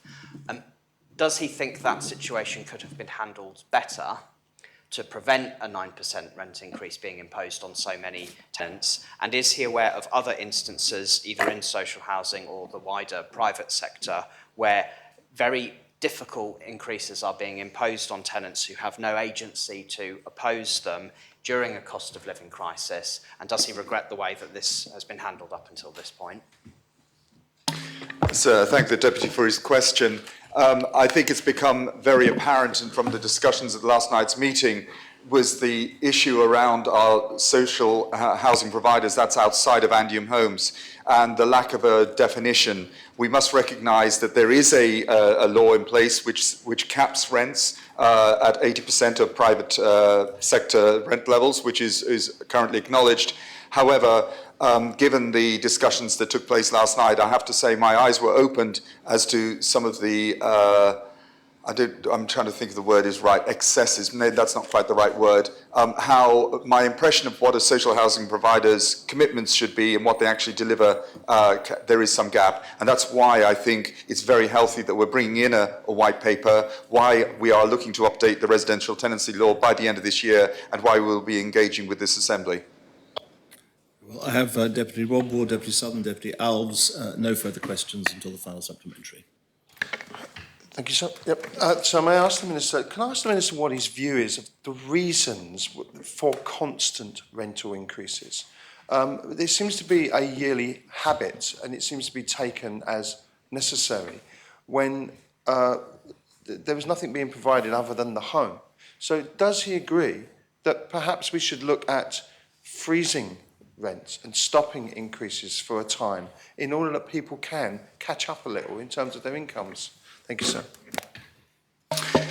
So, and thank the Deputy for his question.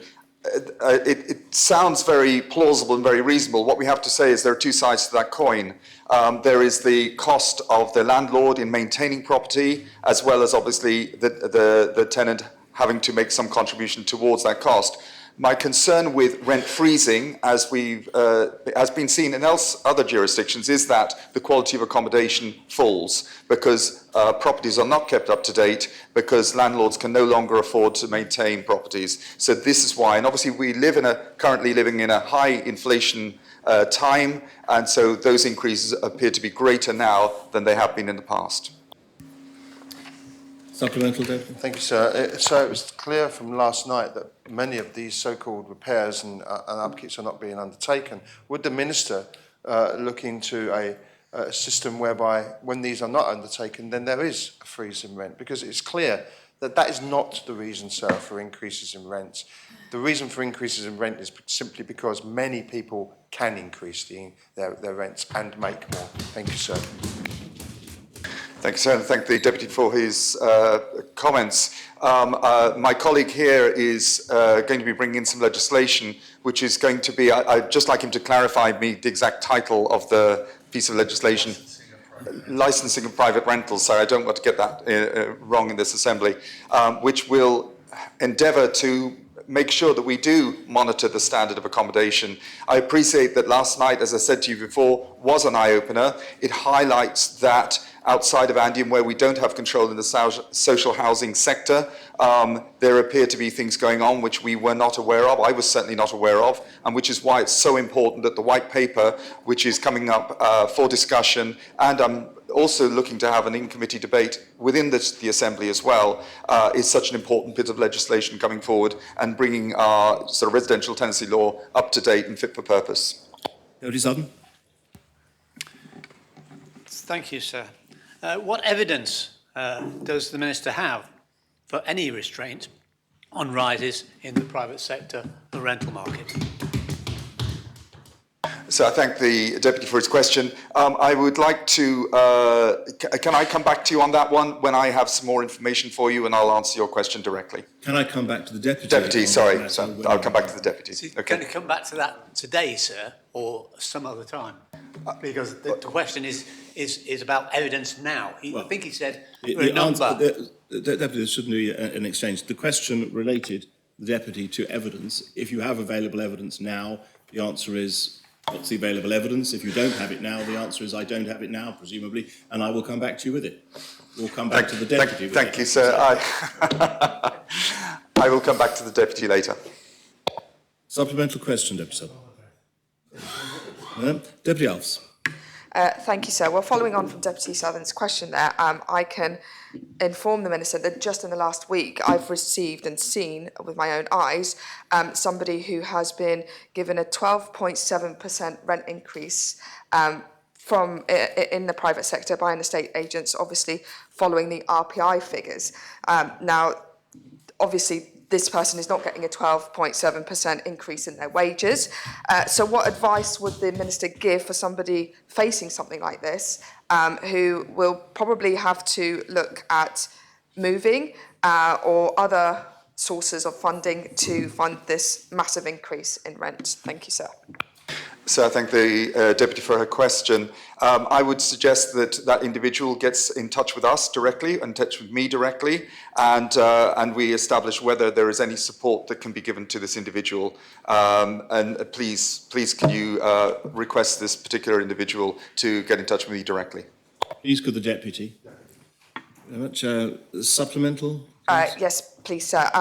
Obviously, this individual I've been able to advise, and they wouldn't fall under any kind of support from the government due to their earnings. However, this is obviously being driven by the RPI increases, which estate agents seem to follow and build into contracts. So what discussions, if any, is the Minister having with estate agents to maybe deter them from putting these increases in place, especially given that the RPI figures are way above where they would normally be? Thank you, sir.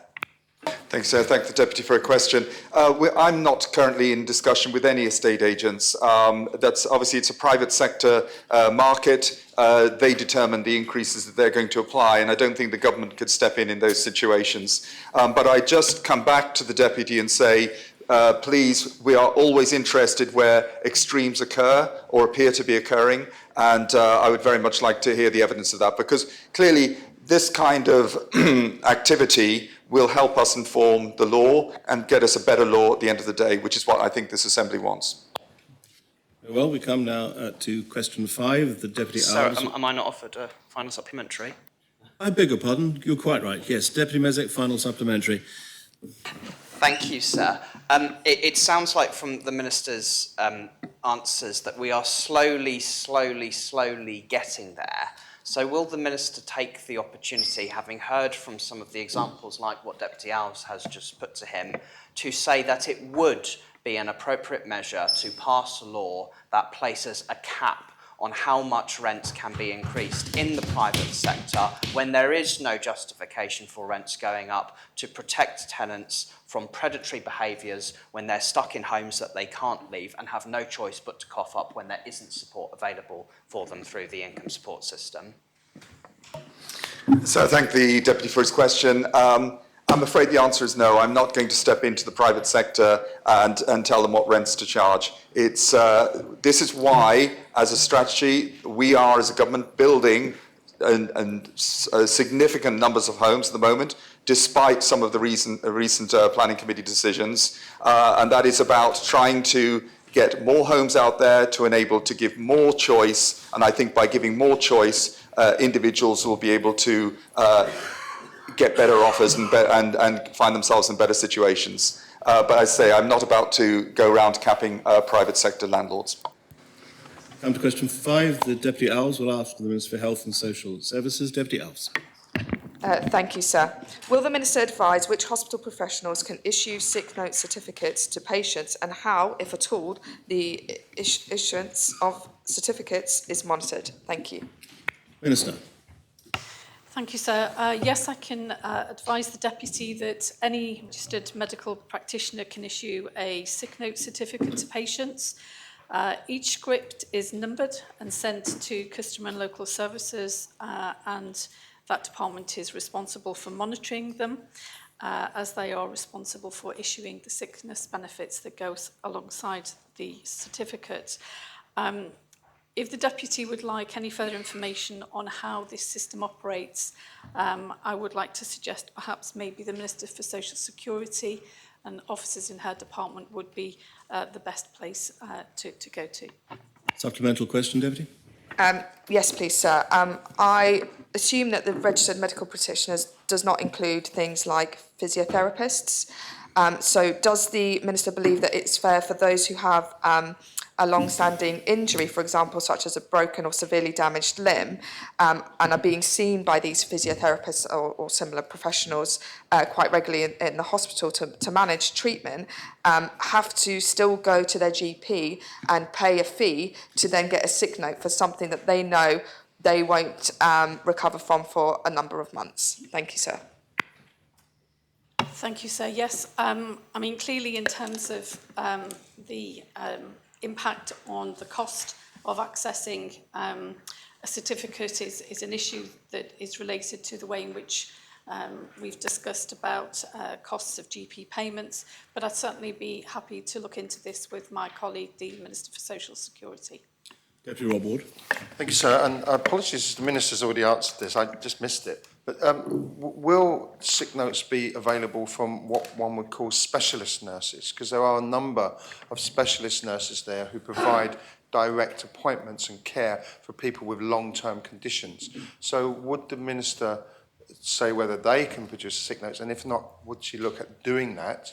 Because that would be a very effective way to prevent need to go and pay for a GP visit. Thank you, sir. Thank you. Yes, sir, I would be happy to look at it again. I think as we're starting to expand roles and responsibilities, that's something that I think would be in the patient's interest, and I'd be happy to discuss that with the colleagues in Social Security. Supplemental, Deputy Ward? No, thanks. Final supplementary, Deputy Alves. No, thank you, sir. Thank you. Very well, we come to question 6. The Deputy Southern will ask the Minister for Social Security. Deputy Southern. Thank you, sir. Considering the provisions relating to child maintenance contained in the French Civil Code and the progress of the Child Support Enforcement Bill, now on its third reading in the UK, both of which target the ease with which child maintenance can be recovered, will the Minister agree to review the current means for recovery of maintenance under income support regulations with a view to improvement, and if not, why not? Minister. Thank you, sir. The Deputy's question makes reference to UK and French systems, which in this context are not relevant in Jersey. I believe that Jersey's legal system is fundamentally different to the UK and France in this area, to the extent that our legal system lacks simple and effective enforcement provisions for the maintenance of child maintenance, for the payment of child maintenance. I do not believe that the income support legislation is an appropriate place to introduce such powers. Supplemental, Deputy Southern. Thank you, sir. Does the Minister accept that there is no mechanism existing in Jersey to bring money to maintenance awards in this? I've lost this question. Yes. Will the Minister accept that there is no mechanism for Social Security to register this money as missing and to recover it? Thank you, sir. I don't entirely understand or follow the Deputy's question. I believe Jersey does have a mechanism for a person who has a maintenance order to seek to enforce that. They can do so through the Petty Debts Court. They can also do so, I believe, in appropriate circumstances through the Royal Court, where the order has been made by the Royal Court. I don't believe it's necessarily appropriate for Social Security to go and seek to recover child maintenance payments on behalf of customers. That is not necessarily the best use of taxpayers' funds. it would need the introduction of very new, very far-reaching and sweeping powers to me in my department. I'm not sure that would be supported by this Assembly. And again, it's not necessarily social. If child maintenance is not paid, there may be families who are not on income support, who are not receiving maintenance. They should, and the income support is not an appropriate place for those powers. Thank you, sir. I have Deputy Mezek, Deputy Alves, then final supplementary. No other questions? Deputy Mezek. Thank you, sir. Does the Minister accept that there may well be people who are facing hardship because of the non-payments of child maintenance, which either they feel unable to pursue or can't pursue, and during the time where they're not receiving that, may face extra hardship? And does she not think it would be helpful, whether it's in legislation or some other mechanism, for income support to have an ability to assist them with chasing that payment? She talks about the costs that there may be to taxpayers from that, but ultimately it could save us money if they're receiving child maintenance and not having to receive other benefits to make up for it. Sir, I think the Deputy's question possibly proceeds on a misunderstanding that people who are due child maintenance do not receive income support.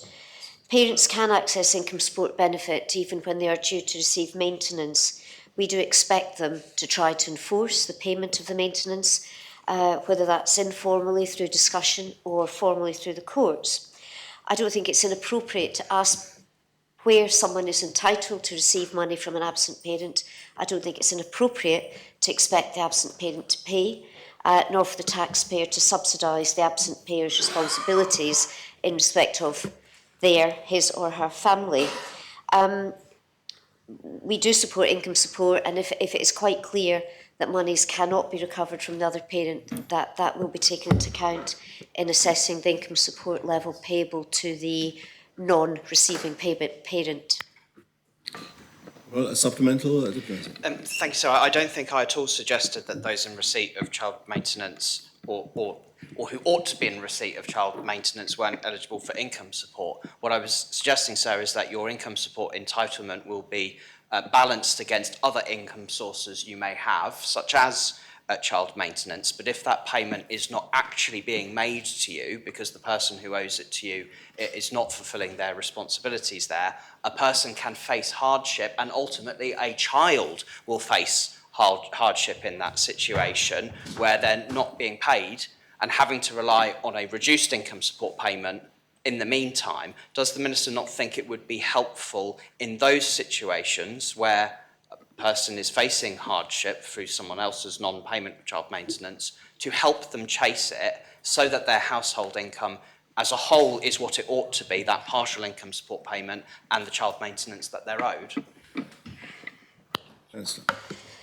Thank you, sir. I'm not sure I do agree that if powers are needed to help people, it sits with income support. Anybody who requires to enforce a maintenance order and needs support should be given that support, but I think that that may arise through another process. There are significant issues, as has been the case in the UK, I believe, with things like the Child Support Agency, the Child Maintenance Agency, which has been very, very controversial, where that body has stepped in to try to enforce payment of maintenance against parents. Is a very difficult area for government to become involved in. I do believe we could perhaps talk to the magistrate about improving the processes down there to make it easier for people to get enforcement orders and to then enforce those orders against the non-paying parent. But I'm not at all convinced that this sits with me as Minister and within the income support legislation. Thank you. Deputy Alves. Thank you, sir. Can the Minister comment on whether she thinks the 25% disregard on child maintenance is appropriate?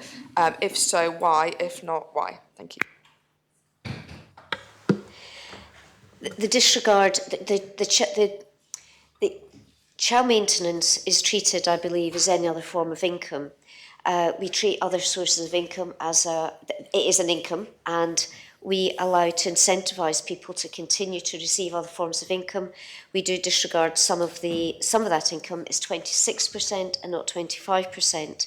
I don't think that we should make child maintenance any different from any other source of income. Thank you. Supplemental question, anybody else? Yes, please, sir. Will this form part of her review at all? We are reviewing the asset and income disregards as part of the review, but I can't give any confirmation as to what the outcome of that will be. Thank you. Final supplementary, Deputy Sutton. Thank you, sir. Is it the case that the resident parent, the one who's, should they not be actively chasing maintenance payment, that they will get charged as if that maintenance was being paid and will be penalised thereby? I don't believe that to be the case, sir. I think, as I've said before, we do expect people to try to recover maintenance.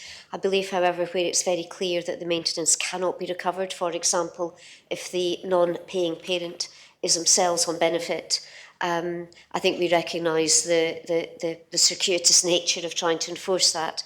But we do expect people to enforce. I think where it is quite clear that that person cannot enforce, if the non-paying partner is out of the island, for example, that parent is not then penalised in their income support calculation. Thank you. Well, we now come to question 7. The Deputy Luce will ask the Minister for Economic Development, Tourism, Sport and Culture. Thank you, sir.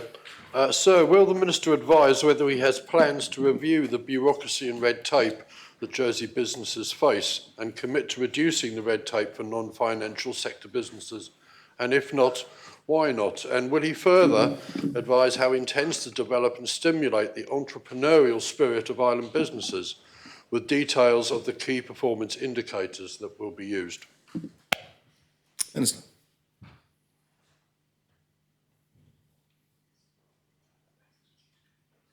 Minister for Economic Development, Tourism, Sport and Culture. Apologies, sir. Yeah. I was away reading. I do apologise, sir. So, reducing barriers to business in Jersey is a key priority for me as Minister for Economic Development, and I've commissioned 2 work streams in this area. The first is a project to identify existing barriers and the quick wins that may be achieved, as well as longer-term strategic projects. This work is being supported by Jersey Business, who are engaging with local companies to understand their experience of engaging with government. The second work stream will be to work across government to achieve quick win changes in policy or process, and to make recommendations to the relevant minister on legislative changes which could support new and existing businesses. Thank you, sir. Supplemental question, please. Thank you, sir. Does the Minister agree with me that increasing productivity is absolutely key to the future of our economy?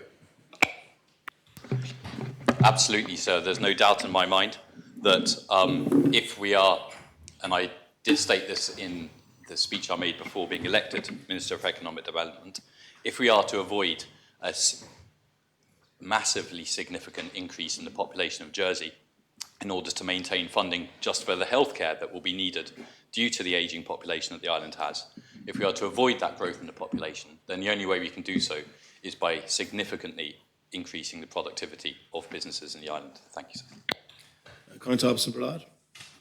Thank you, sir. Does the Minister consider that the annual payment of £75 to the Officer of the Information Commissioner provides good value to businesses in the island? Thank you, sir. So whilst I'm more than happy to answer the question, it does seem somewhat unrelated to the question that was previously asked. But, sir, I am not here to comment on the needs of that particular organisation in terms of the payments they require.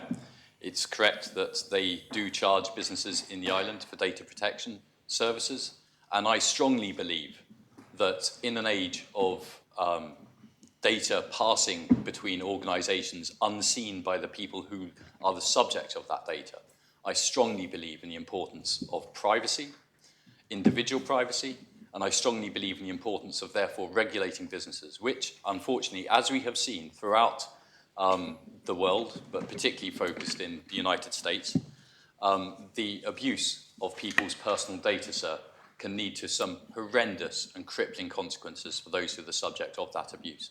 And so I will stand by the Data Protection Commission in undertaking its role to protect islanders from the abuse of their personal data. Supplemental question, Conrad.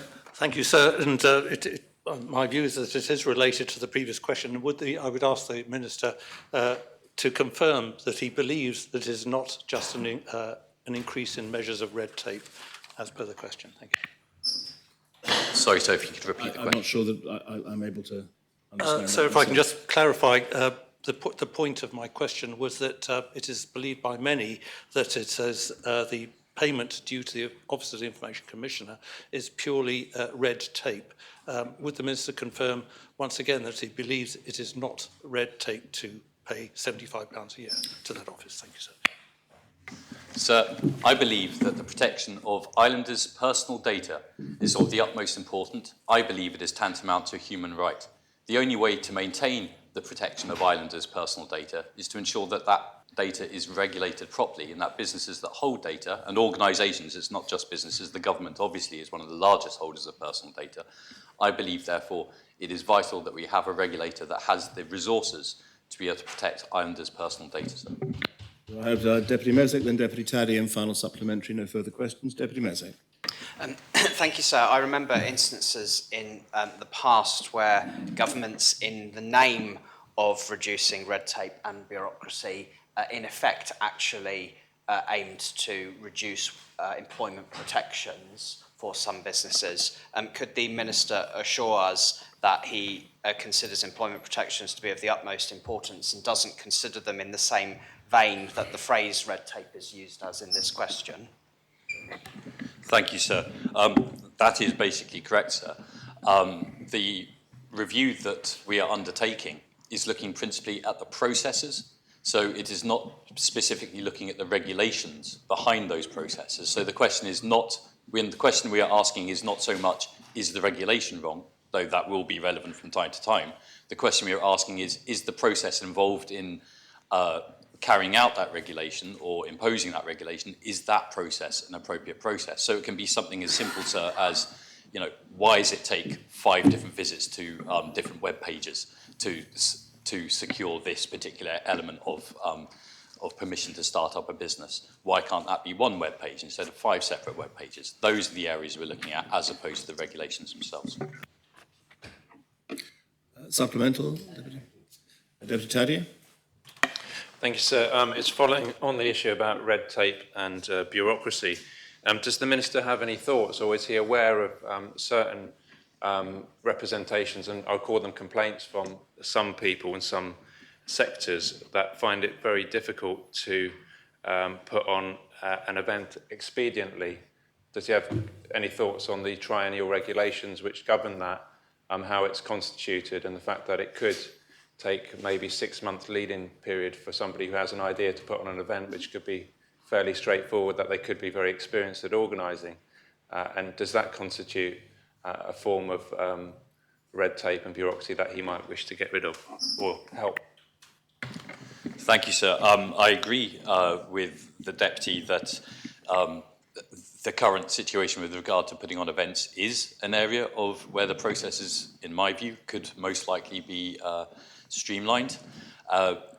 Interestingly, if the Deputy was to ask a similar question to the Home Affairs Minister on my left about the triennial regulations, I believe he'd find someone who's very wanting to move beyond this situation where we bring in these triennial regulations every 3 years, and indeed that is what we are going to be working towards. As I understand it, we want to move to a point we don't have to renew the regulations every 3 years, and I'm very happy to help in that work. And I believe that the whole system for setting up events is something that we do need to look at, sir, because it is an onerous system with many different ports of call for people, event managers. Thank you. And so supplemental question, Deputy. Thanks, sir.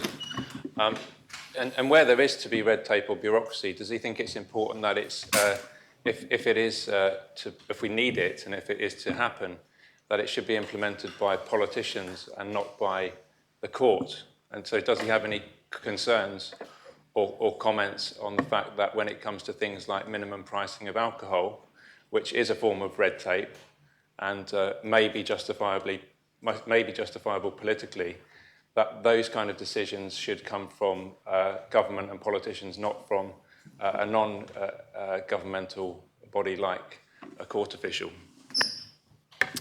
Sir, I have some sympathy with that perspective, but while saying that, I am not convinced one way or the other.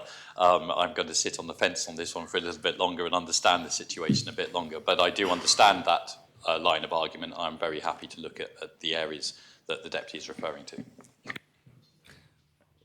Final supplementary, Deputy. Thank you, sir.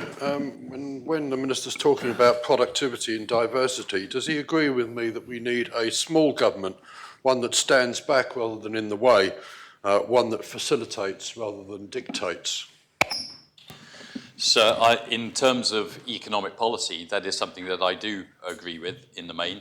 One of the things that I really, really enjoy about my role as Assistant Minister is that I am there to try to, I believe that I am imposed to try to make Jersey a highly investable place, a place where it is easy to do business, and a place where young people can grow up believing that they can realise their dreams in this island, sir. And that means government providing the framework that enables business to take place in this island, but not actually trying to run those businesses or be those businesses themselves. So from that perspective, I do agree, sir. Well, could I just mention, members, that we are now 1/3 of the way through the questions, and we are more than 1/3 of the way through the time available. At this point, I would just like members to exercise as much discipline with the formulation of their questions and the delivery of their answers to save unnecessary time. It will be a decision for me as to whether I disallow supplemental questions in order to get through all of the questions, or whether or not we simply accept the fact that we won't get through all of the questions. But I'll take that view in the next 2 or 3 questions. Very well, we come to question 8 that Deputy Catherine Curtis will ask the Minister for Home Affairs. Deputy. Thank you, sir. Will the Minister commit to undertaking a review of the criminal justice process regarding rape investigations, and if not, why not? Thank you. I share the concerns expressed about the number of successful rape prosecutions in recent years. Clearly, something needs to change. I note the Deputy's questions are specifically about investigations rather than, for example, the judicial process. We do have a robust process in place for investigating rape and sexual assault, and I'm confident that allegations are being investigated thoroughly. It is unfortunate that this is therefore not leading to more successful prosecutions, but of course those decisions are taken by the courts, which are independent of the executive. As the Deputy will know, we've established a task force to look into issues about violence against women and girls. My understanding is that the task force will consider the matter when developing their recommendations. They are due to report their findings and submit their recommendations to government in July this year. Until they have done so, and we have the benefit of those findings and experiences, I feel it would be premature to commence the kind of review the Deputy is suggesting. Supplemental question, Deputy Catherine Curtis. Yes, please. I thank the Minister for her reply. Once that task force report is published, will the Minister consider conducting an analysis of the results and also include consideration of best practice from other jurisdictions? I thank the Deputy for her question. Yes, of course, the report that will be provided by the task force will comprise a series of recommendations, and those recommendations will be analysed and an action plan will be developed. And we look very broadly and internationally against best evidence to tackle the issues around gender-based violence. Deputy Mezek. Thank you, sir. Is the Minister aware of the previous work done by a scrutiny panel on the sexual offences law, which proposed some changes that could have been made to the processes in court for sexual offences, with the intention of building more confidence in that system, which would of course have a knock-on effect into the investigations and people's willingness to come forward? Is she aware of the work of that scrutiny panel and what recommendations it made? I thank the Deputy for his question. In my previous life, I was the policy director that was leading the work on the Sexual Offences Jersey Law 2018, and worked very, very closely with scrutiny, in fact, hand in hand with scrutiny, in order to deliver that law. There were a number of recommendations that we chose not to include in that particular law, but I am certainly not averse to following those up during my period of office. Supplemental, Deputy Mezek. Thank you, sir. One of the recommendations that was made by that panel, and I think in fact brought to the Assembly but defeated, was on the role of jury trials in proceedings for sexual offences. This is something that was recently brought up, I think, in the media by campaigners on this subject. Is that something that the Minister would give consideration to, looking at what other jurisdictions do to provide for systems that are more likely to give people confidence that can lead to justice? Once again, I thank the Deputy for his question. The issue about jury trials wasn't brought to the Assembly in 2018, but it was left for consideration.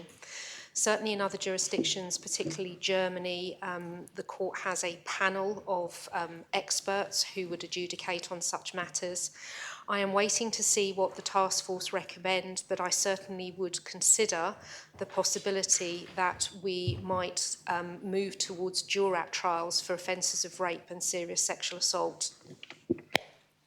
Well, I have Deputy Tadier, then Deputy Rob Ward, then final supplementary. No other questions. Deputy Tadier.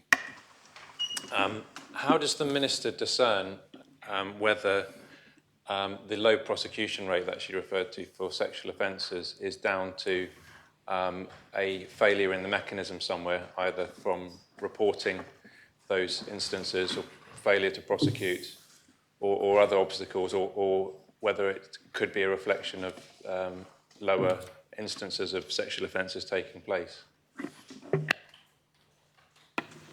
I thank the Deputy for his question. As the Deputy will know, the issue around rape and serious sexual offences is extremely complex. One of the main challenges that we have remains victim engagement with the criminal justice process per se. And certainly the States of Jersey Police and other agencies and voluntary organisations are trying to increase the level of trust and confidence to encourage victims of such offences to come forward. Supplemental, Deputy Tadier. Deputy Rob Ward. Thank you, sir. May I ask the Minister, does the Minister feel that the new facility, the newish facility now, the Sexual Assault Referral Centre, will assist in those initial investigations and the gathering of evidence to enable more prosecutions to actually happen when these assaults have been happening to people? Thank you for the question. The Sexual Assault Referral Centre has already had an impact on the trust and confidence of victims coming forward. As the Deputy will know, the Sexual Assault Referral Centre does not necessarily lead to police involvement. It means that people can come forward and receive the necessary support and care and also evidence gathering in order to give them time to decide whether or not they would like to pursue a police investigation. Supplemental, Deputy? No, thank you, sir. Very well. Final supplementary, Deputy Gates. Thank you, sir. Just to say, would the Minister agree that this is a matter of some urgency, and will she prioritise this matter? Yes, we take the issue of rape and serious sexual assault very, very seriously, which is part of the reason that the Violence Against Women and Girls Task Force has been established, so that we get a very accurate and in-depth picture of what is happening locally and how we can support that type of offending. Sorry, how we can support the victims of that type of offending. Very well, we come to question 9 that Deputy Farnham will ask the Minister for Infrastructure. Deputy. Thank you, sir. Further to the invitation to health and community services employees to receive an update and provide feedback to the new health care facilities programme at a series of drop-in workshops, will the Minister advise the Assembly, please, sir, the number of workshops that were held and the number of employees whom attended? Thank you. Minister. Sir, I'd like to thank the Deputy for his question. I'm always delighted to take questions from Deputy Farnham about the hospital, and often feel that my life wouldn't be complete if he failed to ask me something. Given that the nature of the question was actually quite narrow, I'll answer it in a straightforward way, and I'm sure that the Deputy will have other questions for me, but I can confirm that there were 19 workshops and 59 attendees. Supplemental question, Deputy? Thank you, sir. It's nice to receive an answer from the Deputy, for which I'm grateful. That is approximately, to my working, sir, 2% of the approximately 2,500 to 3,000 employees that work for the Health Department, many of whom feel completely disenfranchised, sir, because the previous consultation advice they gave for a single-site solution has been ignored. Why does the Minister think the workshops were so poorly attended, and what is he going to do, sir, to re-engage the medical staff in the process of a multi-site option, given the fact that the majority of them have previously overwhelmingly supported a single-site solution, sir? What is the Minister going to do to re-engage the staff? Thank you, sir. I think I have to start by correcting the Deputy when he claims that everything that took place before has been ignored. That isn't the case. Quite simply, everything that's been said before has been taken into account. And I think that the fact that there was a fairly comprehensive engagement before goes a long way towards explaining why there hasn't been necessarily a huge turnout. This latest engagement was just part of a series of engagements. We'll be engaging again with the Medical Staff Committee. I think that's actually taking place today, sir. And there's an online questionnaire for all staff concerned. And part of that questionnaire relates to them expressing a view as to how they wish to be, how they wish the engagement process to be run in the future, sir. So I think there's a very healthy engagement process at work at the present time, and the feedback that we've had so far has been extremely helpful. We come to question 10, that Deputy Andrews will ask the Minister for Economic Development, Tourism, Sport and Culture. Deputy. Thank you, sir. Will the Minister advise, sorry, my screen, will the Minister advise how many business relocations Digital Jersey have been responsible for since 2018? Sir, along with other agencies and departments, Digital Jersey has been involved in supporting 67 business licenses since 2018. Supplemental? Very well. We come to question 11. The Deputy Porrier will ask the Minister for Health and Social Services. Deputy. Thank you, sir. Given that UK has included COVID-19 within the vaccine damage payment scheme, whereby a payment can be made for a severe disability resulting from the vaccine, will the Minister advise whether there is any intentions to create such a scheme in the island, and if not, why not? Thank you. Minister. Thank you, sir. I can advise that the UK Government's Vaccine Damage Payment Scheme was established under the Vaccine Damage Payments Act of 1979. And this provides a one-off tax-free payment to claimants who have been found on the balance of probabilities to have been harmed by a vaccine for a disease that is listed in the Act. Certain vaccinations against COVID-19 were added to the Vaccine Damage Payment Act in December 2020. In Jersey, there is currently no legislative basis to set up a statutory vaccine damage payment scheme. However, the government have been actively engaging with the UK government to explore options for enabling those who may have been harmed by a vaccination against COVID-19, which has been administered in Jersey, to access a non-statutory assistance scheme. And this work is ongoing to develop that. Supplemental, Deputy Porrier? Yes, thank you. I would like to ask the Minister that presently, what would the Minister suggest the person in Jersey who is under those circumstances should do to access further support or compensation? Thank you. Thank you, sir. I think it's important to note that if we provide any scheme, it would be designed to provide assistance to those who have suffered severe injury. Individuals who are suffering any injury or illness currently, regardless of the precise cause, may well be eligible for social security benefits that are already in place. And I would urge anybody to have those discussions with social security, but I'm also clearly available to listen and to consider any other support that I can provide to individuals. Deputy Rob Ward. Thank you, sir. Can I ask the Minister, can the Minister confirm that the vaccinations used in Jersey were actually a branch of the NHS supply of vaccination?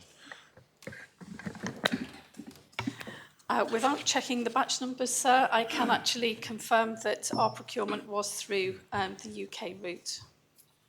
Supplemental. Thank you, sir. Consequently, sir, is there not a case that could be made that the Jersey residents who used the same vaccination should be part of the UK scheme and receive payments from it, given that we had no facility to provide our own vaccination programme without the access to the NHS supply of vaccines? Thank you, sir. Yes, thank you, sir. I think, as I mentioned earlier, officials are working with UK government officials to gather information as to how the UK scheme operates in practice and to ascertain whether aspects of its infrastructure could be applied to those who received a recognised COVID-19 vaccination in Jersey. I can't provide any more detail at the moment as these discussions are ongoing.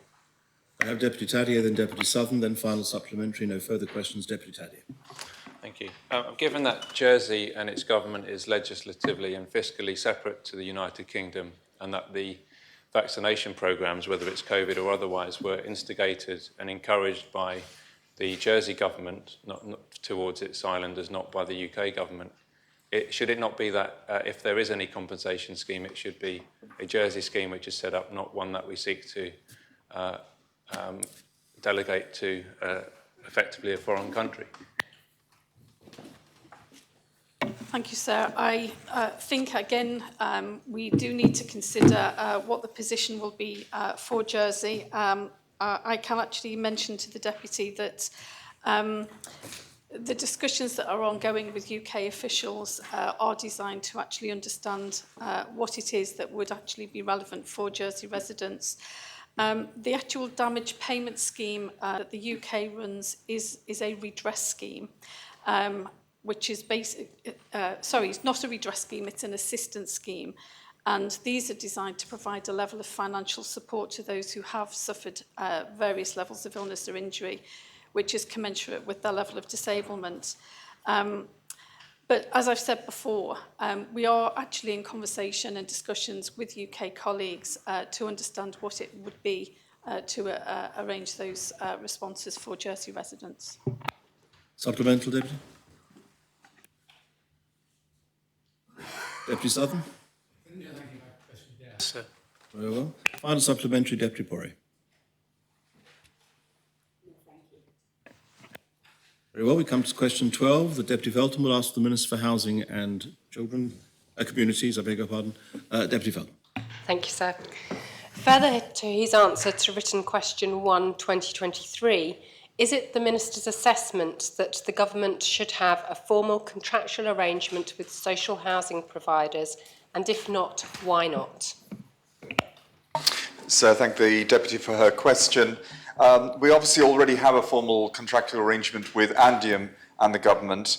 I do want there to be formal arrangements for all social housing providers, and I think last night's meeting at the Parish Hall was a case in point and proves why there is a need for that. The Deputy will hopefully be pleased to know that I have already considered this matter. My officers have already spoken to the Housing Trust that some of the issues that will form part of any arrangement, and I hope the Deputy is assured that this issue is being addressed. Supplemental, Deputy Felton? Yes, sir. Is the Minister aware of the recommendation by an independent review of access to social housing in 2019 that there should be a statutory framework for allocations of social housing, which would also enable performance monitoring and the establishment of an independent regulator? And will he bring forward those recommendations as proposed? So I thank the Deputy for her question. I am aware that efforts have been attempted before in this respect. Once again, my view is this is overcomplication of residential tenancy laws. And what I'm hoping to do is when we have our white paper and we have our in-committee debate and we bring the legislation in December to the Assembly, we will be able to encompass a lot of what you've just mentioned. Sorry, the Deputy has just mentioned there. Thank you, nodding correctly.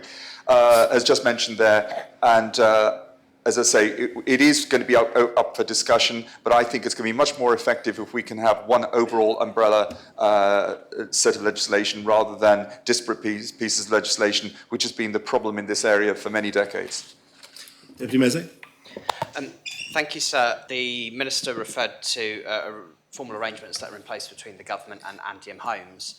One of those arrangements is that no matter how high inflation gets, Andium's rent increases are capped at 4%. Does the Minister agree that a version of that arrangement, at least, should exist with the other social housing providers?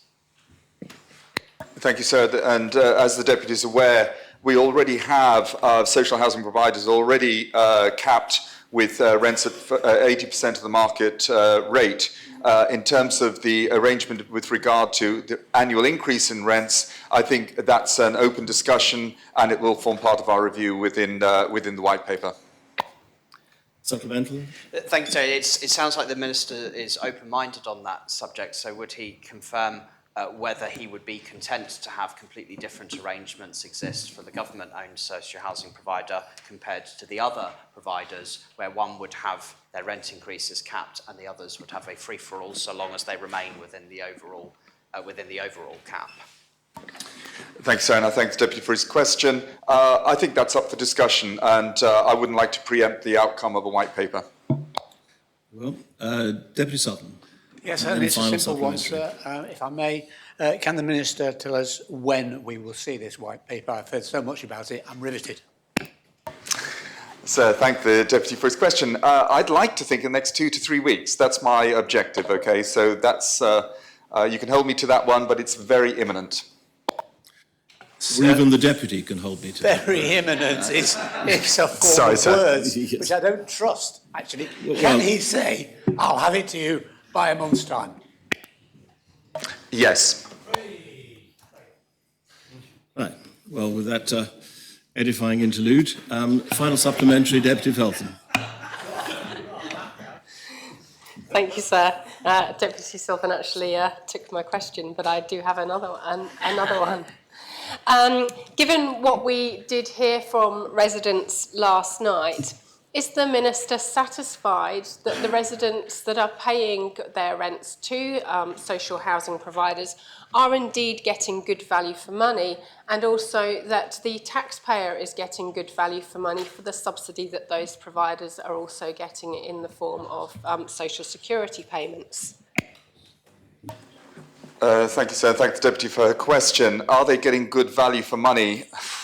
That's very difficult to determine. I think we have to, that's an objective assessment without going through all the numbers and the costs and talking in depth to the Housing Association. I simply don't have an answer to that question. Again, these are discussions which are ongoing, and obviously Deputy Sutherland is fully aware now that we will publish a white paper and in which those kind of discussions will be considered. Well, we come to question 13. The Deputy Robber will ask for the Minister for Children and Education. Deputy. Thank you, sir. May I ask the Minister, will the Minister outline what reviews, if any, have been carried out regarding the processes undertaken for the school inspections that were supervised by the recently convicted senior member of SIPES? And will the Minister provide details of what that member of staff's role was in these inspections? Thank you, sir. Thank you for Deputy for his question. So a review of the individual's work activity and connections to the offending behaviours was part of the police investigation. There was no evidence of any offending involving children or young people in Jersey. The individual referred to in the Deputy's question has been dismissed from his role with Government of Jersey and served only on one school review in November 2019. For the review in question, he was part of a team of reviewers led by an external lead.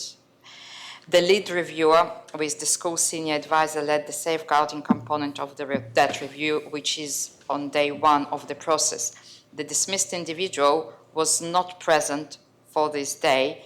He attended day 2 and 3. The model for this day 2 and 3, it's paid work with another reviewer. So at no point was the individual ever alone with the pupils. Supplemental, Deputy Warden. Yes, thank you, sir. May I ask the Minister what other role the individual may have had overall, given as it was, I believe, a role in overseeing inspections in general, in making judgments and overall judgments of the outcomes of inspections? Thank you, sir. The individual worked within the office. He didn't have connections with the children in day-to-day work. So if referring to the first questions, his role was overseeing the policy, but involvement with children was not part of it. So the question was regards to inspections and what role the individual... Oops, sorry. Oh, that's correct. Yes. So could you address that question if you're able to? The inspection, he was not part of the inspections taking place in the school. He was part only of one inspections on 2 days when he was paired with another member of staff. Deputy Mosaic. Thank you, sir. We're talking about somebody who's been convicted of a particularly disgusting crime and somebody whose entire trustworthiness has now been thrown aside because of the appalling things that this person has been convicted for. And until recently, they were working in a position where they would have been making decisions, they would have been doing work. This is somebody who is untrustworthy and whose entire work has been undermined by that. I think what Deputy Ward is trying to get at with his question is what has been done to go through the work that this awful, disgusting person did, and what has been done to ensure that the quality of that work is examined and is looked at again to ensure that whatever arose from that work is appropriate now, given that the person involved in doing it is untrustworthy. It was a very difficult situation that I found myself, and we all been shocked by the situation. It's really important to make clear that the person pled guilty in magistrate court on the 23rd of February. He has yet to be convicted, and sentences will be given on the 24th of March. So the second thing that we are reviewing our safeguard procedures within the department. We are looking into the enhanced DBS checks, and we are working on department level. Apart from this, it's two different things: the policy that's set, and we're reviewing the policy and see what we can do, and the day-to-day involvement with children that didn't take place.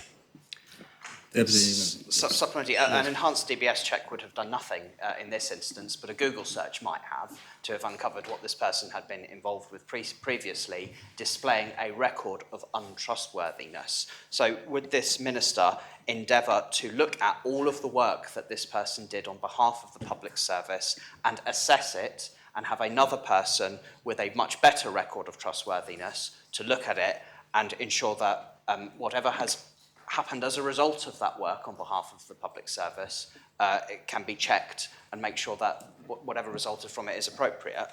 And that's not a question about safeguarding, that's a question about all the work that that civil servant will have been involved in.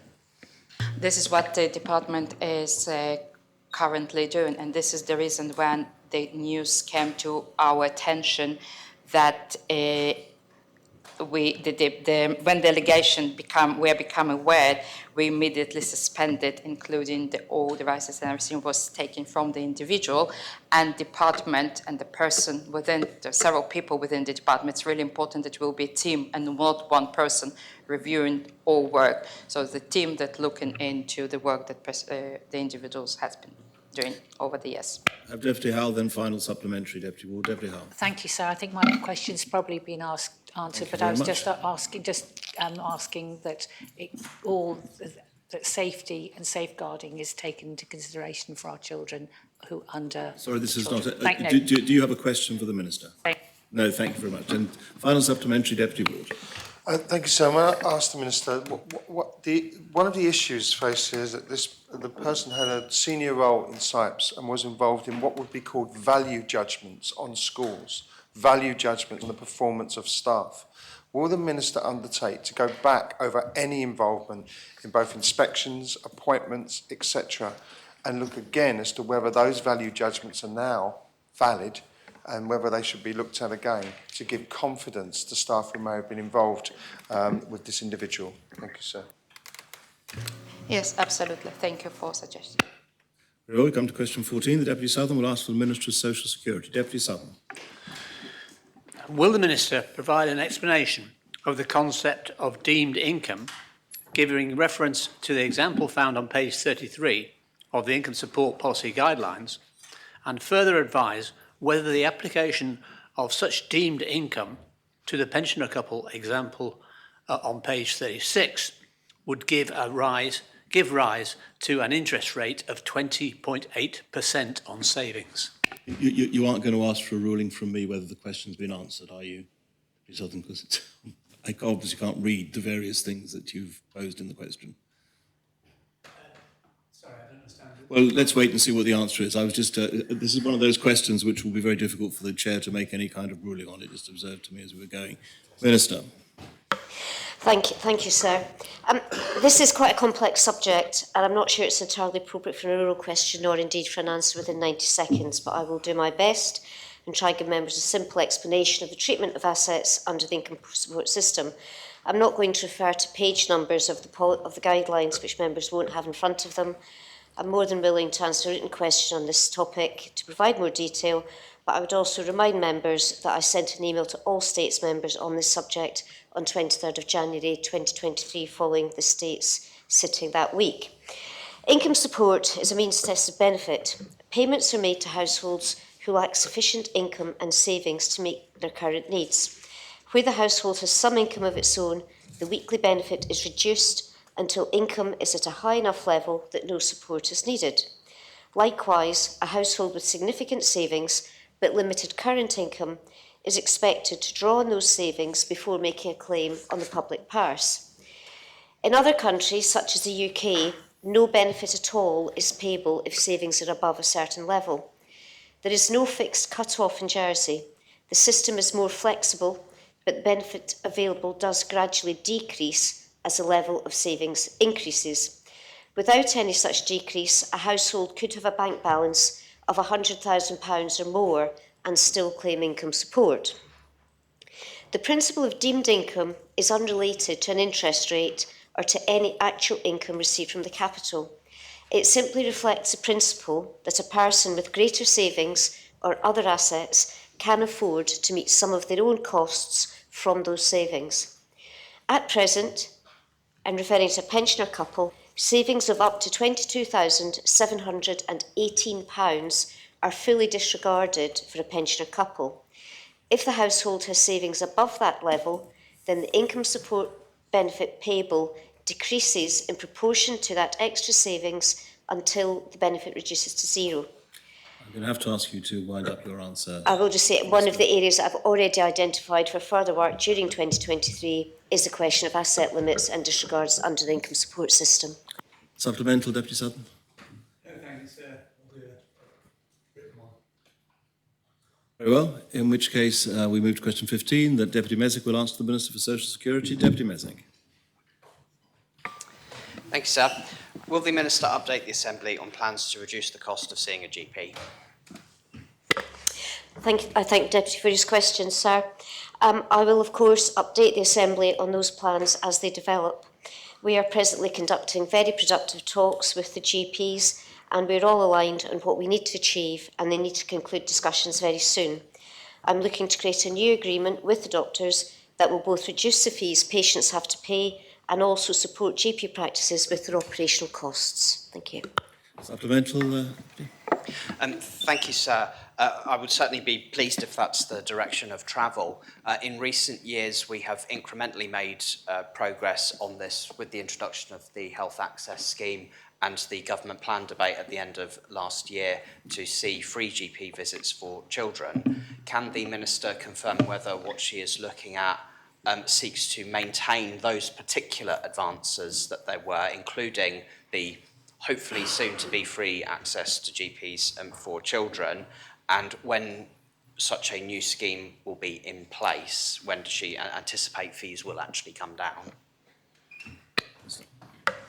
I think there's more than one element to that question. I am hoping that the reduction to the GP costs for adults will reduce. I am hoping to be able to do something, to be able to announce something within April. We certainly are trying to do this as quickly as we possibly can. As regards, this will not affect the decision of the states regarding children, but that particular project sits with the Health Minister, and I'm sure she is working on that, but it's not my, that doesn't sit with me at present. Thank you. Deputy Sutherland. Yes, do the conversations with GPs revisit the idea of improving fees for multi-morbidities? At this stage, we're simply looking at reducing the cost for all adults, and we're not particularly focusing on specific groups, but rather the population as a whole. Thank you. Supplemental, Deputy? No, thanks, sir. Conor Tarbison Lawrence.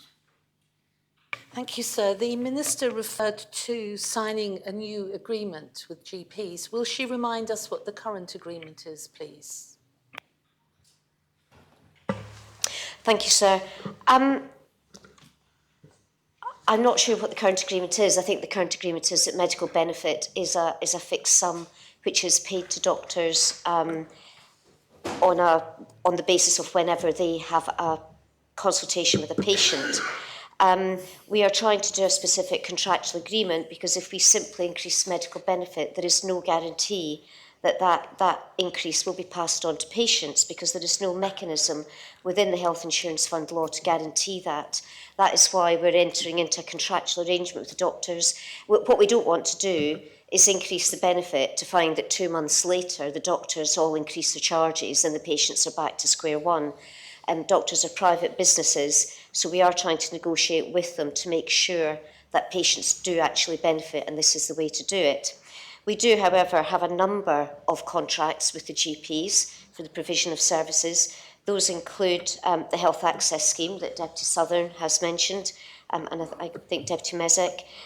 We also enable doctors to now receive the payment for consultations by nurses and other healthcare professionals, which they weren't able to do in the past, and also when GPs see people by remote, either video or telephone, because the law as drafted only permitted the benefit to be payable when the doctors had a face-to-face consultation.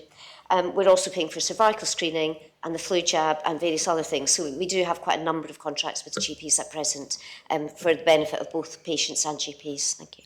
Supplemental, Conor Tarbison. Yes, sir, thank you. So the new agreement that the Minister referred to sounds as if it's to be a collective with all GPs across the island.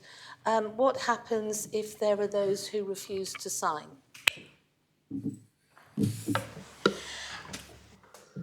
I have to confess I don't know whether this will be a single agreement or with the primary care body or whether each practice will sign up. I would imagine if practices refuse to sign up, we would have to come to different terms with them. But we are having very productive conversations with the GPs. It's in their interest that the scheme will also support them because they are having the same cost of living pressures as every other business in terms of staff costs, premises costs, insurance costs. So it is in the GP's interests as a group, or that is certainly our rationale, is to ensure that the GPs do benefit from this as well as the patients, and that the increase does not simply go to the GPs and to the prejudice of patient cost. Thank you. Deputy Tadia. Has any consideration been given to employing some GPs directly at the hospital? Thank you, sir. I don't think that question sits with me. I'm not engaged in employing doctors at the hospital. So it sits with the Minister insofar as I still think there is joint working between the ministers in different departments. Is this a supplemental question? It's a supplementary, yes. Sir.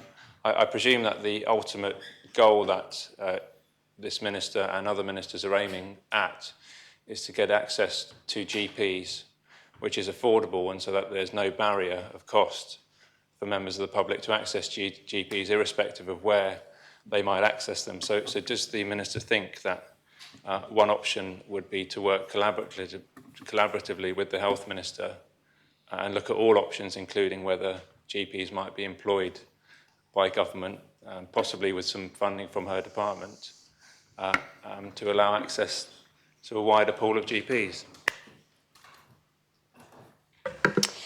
Thank you, sir. I can confirm that the Health Minister and I are very much seeking to work collaboratively together, and a healthcare reform group has been established of which I am a member. We've had some very early preliminary meetings, but the question of how healthcare is provided, whether that's through doctors as private businesses or through the hospital, is a matter for that review, and I maintain that the view sits more correctly with the Health Minister, and funding will follow that decision later. Thank you. Final supplementary, Deputy Mezek. Thank you, sir. When the Assembly dealt with the matter of free GP visits for children, that was done in the context of a government plan debate because of the financial implications of such a move. I would presume that to reduce the cost of seeing a GP for all adults in the island will come with some fairly significant financial implications. Could the Minister therefore inform us what kind of debate she anticipates the Assembly having to hold to authorise the payment for such a deal, and would that come either in a government plan or before a government plan? Sir, I believe I have the powers to make the increase, and that the states will not be necessarily asked to debate it. I haven't got as far as considering how the changes are made, but I hadn't assumed that the states had to approve it. The funding will come from the Health Insurance Fund. Again, I can only repeat that actually reviews are in hand, but this is being done pending the longer-term review of healthcare funding, which is being conducted under the auspices of the Health Minister. Thank you. If we come to question 16, the Deputy Loose will ask the Minister for Infrastructure. Deputy. Thank you, sir. So, further to the briefing given to the Environment, Housing and Infrastructure Scrutiny Panel regarding the Bridging Liquid Waste Strategy 2023 to 2026, will the Minister advise when he intends to publish this document? Minister. Sir, I'd like to thank the Deputy for his question. I'm sure he'll have further questions to ask me, but like my previous question, this is quite narrow in scope, so I think I'll just start by answering it by saying that we're looking to publish this as soon as possible, hopefully the first 10 days of April. Supplemental question? Yes, thank you, sir. Does the Minister appreciate that the Infrastructure Scrutiny Panel is waiting to start a review into the subject? I certainly do, sir. I can only apologise. It's a little bit delayed. It's a little bit behind schedule, but I just would remind the Deputy that we have a department that is slightly under-resourced in terms of cash and human resources, and that they're very competent people, and they're working as hard as they can to get the exercise completed. So. We will come to question 17. The Deputy for Health will ask the Minister for Social Security. Deputy. Thank you, sir. What direction, if any, has the Minister provided to the Accountable Officer for the Social Security Fund regarding the level and type of expenditure from the fund on administration work that is considered acceptable? I thank the Deputy for her question, sir. I believe the Deputy is referring to the Fund's Management Charge ministerial decision, which I have recently signed, to confirm the payment of a 2023 management charge from the Social Security, Health Insurance and Long-Term Care Funds. This included a written report which is publicly accessible alongside the ministerial decision. The MD confirmed the financial estimates which were included in the 2023 to 2026 Government Plan as approved by the Assembly. The management charge for 2023 has increased compared to 2022, given the inflationary pressures seen recently, but remains at the same financial level as 2016. Thank you. Supplemental. Thank you, sir. Given that the Social Security Fund and administrative amounts taken out of that is not handled within the government plan process, what assurance can the Minister give us that funds are being used well? Sir, the management charge includes the estimated cost for this year of administering the various benefits provided from those funds. Those will include staff costs such as customer-facing, back office, policy and finance staff, as well as non-staff costs such as specific IT contracts. I believe that CLS, the department, operates very efficiently, and I have no reason to believe that those charges are not accurate, and they do not accurately reflect the costs of providing the benefits supported by those funds. I would just comment that the 2022 Long-Term Care Fund report by the CNAG recommended that a review of the level take place to ensure that costs are accurately reflected, and the department has committed to completing this by the end of 2023. Thank you. Well, we come to question 18 that Deputy Andrews will ask the Minister for Economic Development, Tourism, Sport and Culture. Deputy Andrews. Thank you, sir. Will the Minister provide an update on the negotiations which have taken place with our French counterparts since he took office? Minister. Sir, the Assembly will, I hope, be aware that I've committed to deepening our cultural and economic links with France, particularly with the departments of Ille-et-Vilaine and La Manche, our most proximate neighbours. To that end, I have visited Brittany twice to explore greater connectivity with Saint-Malo and also Rennes Airport. I've also explored opportunities for local businesses and also to develop artistic and cultural links with the Brittany region. I will also be visiting Normandy next month to discuss air and sea connectivity. I would like to make particular note of the work of the Transmanche Development Group, who have been very supportive of this engagement and have supported officers from the Economy Department and also from Jersey Business in establishing ties with French businesses and partners. I've also engaged directly with French counterparts on a number of occasions, including as recently as last week, when the Minister for Home Affairs and myself met virtually with the President of the Conseil de la Manche. Thank you, sir. Supplementary. Deputy Tallier. Will the Minister confirm whether he has engaged, or there's been an engagement of more francophone civil servants either in his department or departments that he works with? And will he also suggest whether he thinks it's beneficial and should be considered more of a norm to have bilingual French speakers working in relevant government departments? Thank you. A very interesting question. I do consider it would be beneficial if there were more speakers of French in government of Jersey, particularly in areas which are likely to come in contact with France for government work. I am not sure how many French speakers there are in the Department for the Economy. I know of one whose French is okay, in my estimation, but outside of that, I don't know any. And so I could not say that I've been supported by French speakers from the department in any of my meetings. I've been supported by French speakers from places like Maison de la Normandie and also places like Transmanche Development Group, but not so much from the department itself. Thank you. Supplemental, Deputy Tallier. All right. Constable Sonaro. Lawrence. Thank you, sir. What consideration, if any, has the Minister given to subsidising Moorsheel Express? Thank you. Consideration hasn't been given yet. What I have done is signal my openness to consider that. And so I hope that when I meet next month, that will be a subject that I will be able to discuss with President de la Manche. Supplemental content? Yes, sir. Is there support for that subsidy from the Council of Ministers?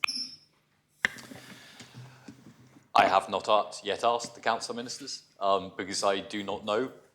Basically, these questions are, I would say, if I may, too early. I haven't even got to the point of asking President de la Manche kind of where we would like to go with Moorsheel Express. So once I understand that in a more concrete manner, I would then be able to take any developments to the Council of Ministers. But as such, it's just too early to even ask the Council of Ministers. Thank you, sir. Following on from Deputy Tallier's question, would the Minister consider that French speaking is an essential part of an officer's role in the state's employ? Thank you, sir. Personally, yes, I do believe French-speaking should, I mean, not for every officer, because not every officer will have any need to speak French, but I think there are some key roles within government where I think French-speaking should be an important part of the skills that certain officers bring to their roles. Yes, I was, yeah, it should be, I believe, and I think it's, I think it's a sign of Jersey having lost, or at least loosened, its relationship with France, that actually the government of Jersey does not have that many French speakers in the government of Jersey. Supplemental question? Yes, so would the Minister be prepared to communicate with SEB in this regard to ensure that during interview processes for particular offices where it is important that it forms part of the qualification requirement? Thank you, sir. Thank you, sir. I will, of course, be willing to speak to the chair of SEB and the vice chair of SEB about that. I would also like to say that I think one area where we really do need to strengthen French speaking is in the area of communications, the communications department. The reason I say that is because if anyone seeks to look at West France, the regional French newspaper with 30 million readers, so it's effectively a national newspaper, they will see that there are many, many articles about Jersey and their genuine interest in Jersey. It's not negative about Jersey, they're not seeking to do down Jersey, they are just reporting on things that happen in Jersey in a way that you do not get from the UK media, who tend to perhaps take a more negative view if they ever cover Jersey. So in my view, if people in the communications department were able to engage with the French media, that would really help this island in developing its identity, not just in France, but in Europe and also the UK. Thank you, sir. Final supplementary, Deputy Andrews? No? Final supplementary? No. Very well. We come to question 19. The Deputy Tadier will ask of the Chief Minister. Thank you, sir. Well done getting us here. I was sceptical as to whether this question would be asked. Yeah. Will the Minister advise what recommendations, if any, have been made by the consultants that were instructed by Government to review the criminal injuries compensation scheme, and what plan the Government has to reform the scheme to ensure that it's fit for purpose and compliant with Jersey's domestic and international obligations towards the victims of crime? Thank you for the question. Sir, I understand that shortcomings of the criminal injuries compensation scheme were highlighted in 2018. A subsequent internal review commenced but was disrupted when officers were abstracted to support the pandemic response in 2020. At that time, the Council of Ministers authorised expenditure for consultants to continue this work and make proposals for improving the scheme. The findings were broadly consistent with previous observations and included that the application process was seen as intrusive, there were significant delays in the process, the possibility for compensation to be reduced to the applicant's own behaviour, that anecdotally victims felt shame and embarrassment at having to seek compensation, and that the 3-year period of victims to claim compensation was no longer in line with many other jurisdictions, particularly where this affected children who suffered abuse in childhood and did not make claims within 3 years of turning 18. As a consequence, I intend to redevelop the scheme to ensure that it's victim-focused, accessible, fair, timely, and in line with international standards. I've already had initial meetings with officers to set out that direction, and work is scheduled to commence once the Task Force Against Violence Against Women and Girls has reported in July and staff become available.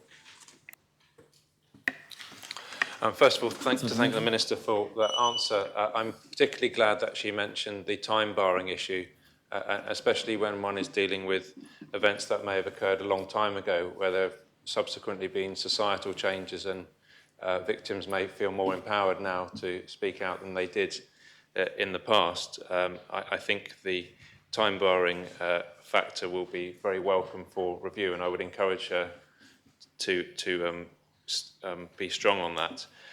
Can she give a definite time frame of when these changes are likely to happen? Do they need to be brought back to the Assembly, for example, as well? Thank you. Yes, I agree. As far as I know, the 1990 Act set up that the CICS is not retrospective, and those time limits are problematic for victims. In respect of the other question, I'm hoping that it would probably be first quarter of 2024 by the time we would have a draft scheme for probably scrutiny by the scrutiny panel, but I think I'm right in saying that it doesn't have to come before the Assembly for debate. Very well. We move to question 20, that Deputy Rob Wall will ask the Minister for Health and Social Services. Deputy. Thank you, sir. May I ask the Minister, further to the decision by LaserMe to abandon their plans to build a new facility at the Hampshire Hotel, what actions is the Minister considering, if any, in relation to the provision of facilities for adults with learning difficulties? Thank you, sir. Minister. Thank you, sir. The Health and Community Services Department and also the Customer and Local Services Department have been working closely with LaserMe since November last year in relation to the provision of services for people with a learning disability. The joint work has included a review of current and future need, as well as discussions about the current residential model provided by LaserMe, some of the challenges relating to this, and potential future service models. The departments have also been working with LaserMe to ensure that the way we commission services for people with a learning disability is financially stable and sustainable. During this period of joint working, additional financial support has been provided to LaserMe. So the position is that the work is ongoing. We are exploring a range of potential models to meet future needs, including a bespoke model of care for people who have specific needs in relation to dementia and learning disability. Importantly, we intend to ensure that people who use services and their carers are central to this work and actively engaged in it, and that we develop a range of services that can meet the need of the population. And I think we've already alluded earlier in various discussions, so that this is an evidence-based approach to what the need is. One of the things that we do want to do is to actually improve our commissioning model, which actually stabilises the current model of residential care. We do not have at the moment a learning disability strategy, and that's something that I will be seriously considering as we go forward, and an issue to come out of these discussions. I know officers are meeting with members of LaserMe Board following their announcement today, and any outcome from that we will of course take into consideration as we go forward. Supplemental, Deputy. Yes, thank you, sir. I'm trying to word this really carefully, but there's a lot to it. The Maison Dami project would have been the first of its kind in the Channel Islands, and it recognises both recognition that laws are being passed elsewhere, that those, for example, with Down syndrome are entitled to lifelong care, and it's expected a number of people with dementia will double in the next 20 years. Can I ask what facilities are planned that would offer and guarantee lifelong care to the people who, in the long term and in the next few years, will desperately need that and, in my opinion, are entitled to that care? Thank you, sir. Thank you, sir. Yes, and I agree with the Deputy that we do need to take a more holistic and systemic and longitudinal look at the needs of people with learning disability. I think we are actually dealing with the immediacy of the situation at this moment in time to actually help LaserMe get to a place where they can actually sustain their service offer at the moment. We are in discussions with them about different ways of actually meeting some of the need that the Deputy's identified. And again, because if I could just assure people that because this is work in progress, we can't actually provide any definitive answers to the number of units or the kind of model that we're going to be provide, but will do going forward. Deputy Minister. Thank you, sir. LaserMe will presumably have put a lot of time, energy and resources into getting this far, and they must be hugely disappointed to now feel that they can't go ahead with it and to be in this situation. What can the Minister say to this Assembly and the wider public about how they engage with third sector providers of these kinds of things that we clearly so desperately need, so that they don't find themselves in situations where they dedicate so much to a new endeavour only to then, in the latter stages of it, feel that they can't go ahead with it, because that really is a waste for them and such a shame for the possibilities that they could have been enabling to provide for those people in our community. Thank you, sir. Yes, I mean, I think what we are inheriting is a decision that was taken previously.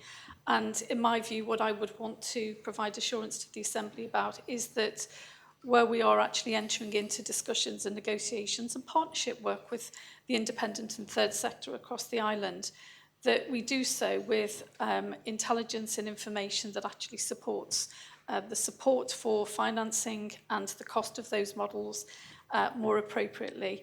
I think if it's in the public domain, there have been long-standing issues with the sustainability of the service that's on offer. We're committed to actually working with Les Amis to provide a really good comprehensive service for people with learning disability, and that is certainly our commitment going forward.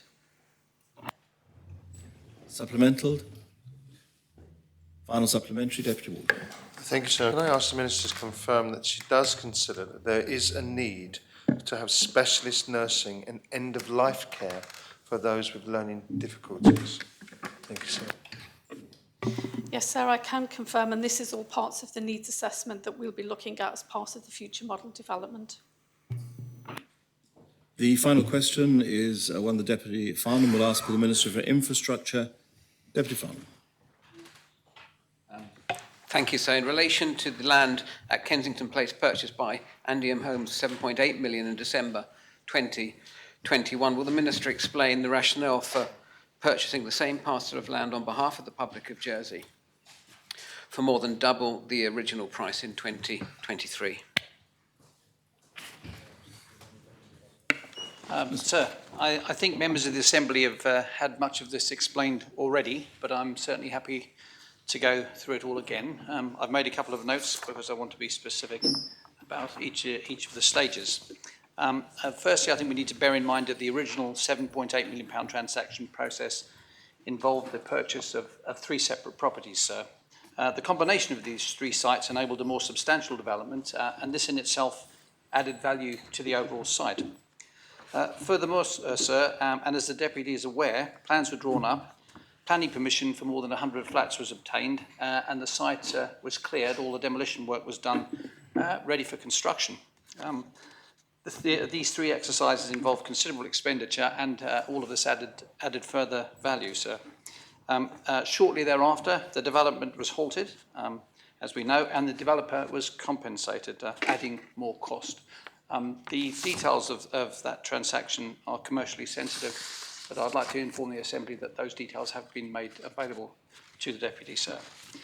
Subsequent to this, three valuations of the Kensington Place site have been undertaken, and this has been undertaken by three valuers that are part of the Royal Institute of Chartered Surveyors, and all three of them have agreed that this price is a fair and reasonable price for that site.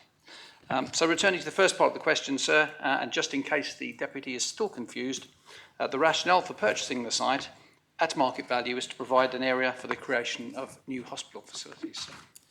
Well, supplemental, Deputy. Thank you, sir. I'm not sure that the Deputy answered the question fully, sir. I mean, does he agree that paying £8.2 million more, notwithstanding that there has been some work done on it, sir, and the cost of demolition and other aspects that he mentioned comes nowhere close to that figure?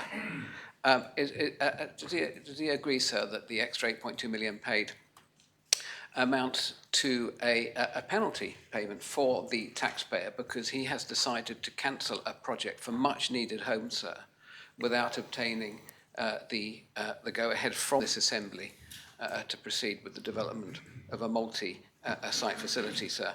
And I know he mentioned that the compensation paid to the developer was commercially sensitive, sir, but it is taxpayers' money, sir. And can I ask him to reconsider sharing that with the public, sir? Thank you. Minister. So I think I'm afraid once again I have to take issue with the substance of the claims made when the deputy suggests that that the combination of events that I described here quite carefully came nowhere near to the sum that's now involved, and I think I'd be happy to answer that question if the deputy could substantiate that. Very well. Then we, Senator, Deputy Mezek. Thank you, sir. Never again, I hope. Sir, could the Minister confirm, for the avoidance of any doubt whatsoever, that Andiam Homes have not been left a single penny worse off for being the victims of this debacle? It seems I'm taking issue with everybody today, sir. Take exception to this being described as a debacle. I think it's a perfectly orderly process. And to the best of my knowledge, Andiam won't be left any worse off. Supplemental, Deputy? To the best of his knowledge, doesn't sound very reassuring, especially given that this has been brought up on the floor of the Assembly before, where he offered his assurance that they wouldn't be any worse off. So can the Minister check so that there is no doubt whatsoever that Andiam Homes, for having been led down one path only to be told later on, no, they couldn't go ahead with that, that they will not have been left financially worse off, because that, of course, would have an effect on their ability to deliver new homes elsewhere. Can he give us that 100% assurance? So I can only repeat what I've said. To the best of my knowledge, at this point in time, they have not been left worse off, and I shall make inquiries and let the deputy know as soon as I can confirm. So. Have Constable St Lawrence, Constable St Clement, then Deputy Farnham. That will no further questions. Constable St Lawrence. Thank you, sir. Will the Minister remind us of the number of homes that have been lost? And will he advise us whether that loss was supported by the Housing Minister? I think I'm correct in saying it's either 103 or 104 homes. Having seen the plans, I can confirm that they weren't particularly well designed. And in many respects, in that regard, it doesn't constitute quite such a serious loss. And I can confirm that the Housing Minister and the rest of the Council of Ministers were in full support of the action. Supplemental, Constable St Clement. Thank you, sir. Minister, given the increased land value of the Kensington Place site, would you be able to tell us what value you would put on the entire Gloucester Street Hospital site as it is now? Would the Minister be able to tell us, Constable? Don't want to be facetious, but the simple answer to that is no. But if the Constable would like me to obtain some form of valuation, I'm happy to do that. It would probably come at some cost, I have to say. Supplemental, Constable? Given that that value might mitigate the cost of a new hospital at as a one hospital site, I think that might be very worthwhile, sir. So therefore, I would ask the Minister to go forward with that. Thank you, sir. Very well. Final supplementary, Deputy Farnham. Thank you. So if the project to build 106 much-needed new homes had not been stopped, does the Minister accept that the government would not have to be paying out an additional £8.2 million? We would indeed be getting 106 much-needed homes, sir, and that £8.2 million could be used for such things as subsidising nursery fees, sir, helping with significant rent increases to tenants, and assisting victims of flooding in Grandvaux, sir, who are still living in hotel rooms and temporary accommodation. Minister. So yes, there we have another statement for which the Deputy is famous. Yeah, it's a statement of the obvious, sir, and I think I need to say no more than that. I'm sorry, sir, could the Minister just clarify, was that a yes or a no? Well, I think the Deputy thinks that you perhaps do need to say a little more than that. If the Deputy wants more yes or no answers from me, he'll certainly get them, that's for sure. Well, perhaps he could get one. That's much clearer, sir, thank you. So is that not a breach of the standing orders which requires ministers to answer? I was about to raise with the Minister, you've said that you'll offer a yes or no answer. I was just wondering whether, in the light of the Deputy's question, is it a yes or a no? It's a yes, sir. Right, thank you very much. Very well. Is the adjournment proposed? Yes, please, sir. It's a matter for the Assembly, obviously. We will continue afterwards with the periods of questions to ministers without notice. And I see by the smile on the Minister for Economic Development, Tourism, Sport and Culture's face that he will actually be in the hot seat for the Chief Minister. Is that correct? Well, then, that is correct, sir. Did you propose that we reverse the order which the Assembly only changed for the purposes of accommodating the Chief Minister? I would suggest, if the Assembly agrees, we go back to the normal order where the Chief Minister speaks last. As the Assembly sees. Yes. But there seems to be general positive response to that. And after the question period, then Deputy Taddy has a statement to make to the Assembly. Very well. We stand adjourned until 2:15.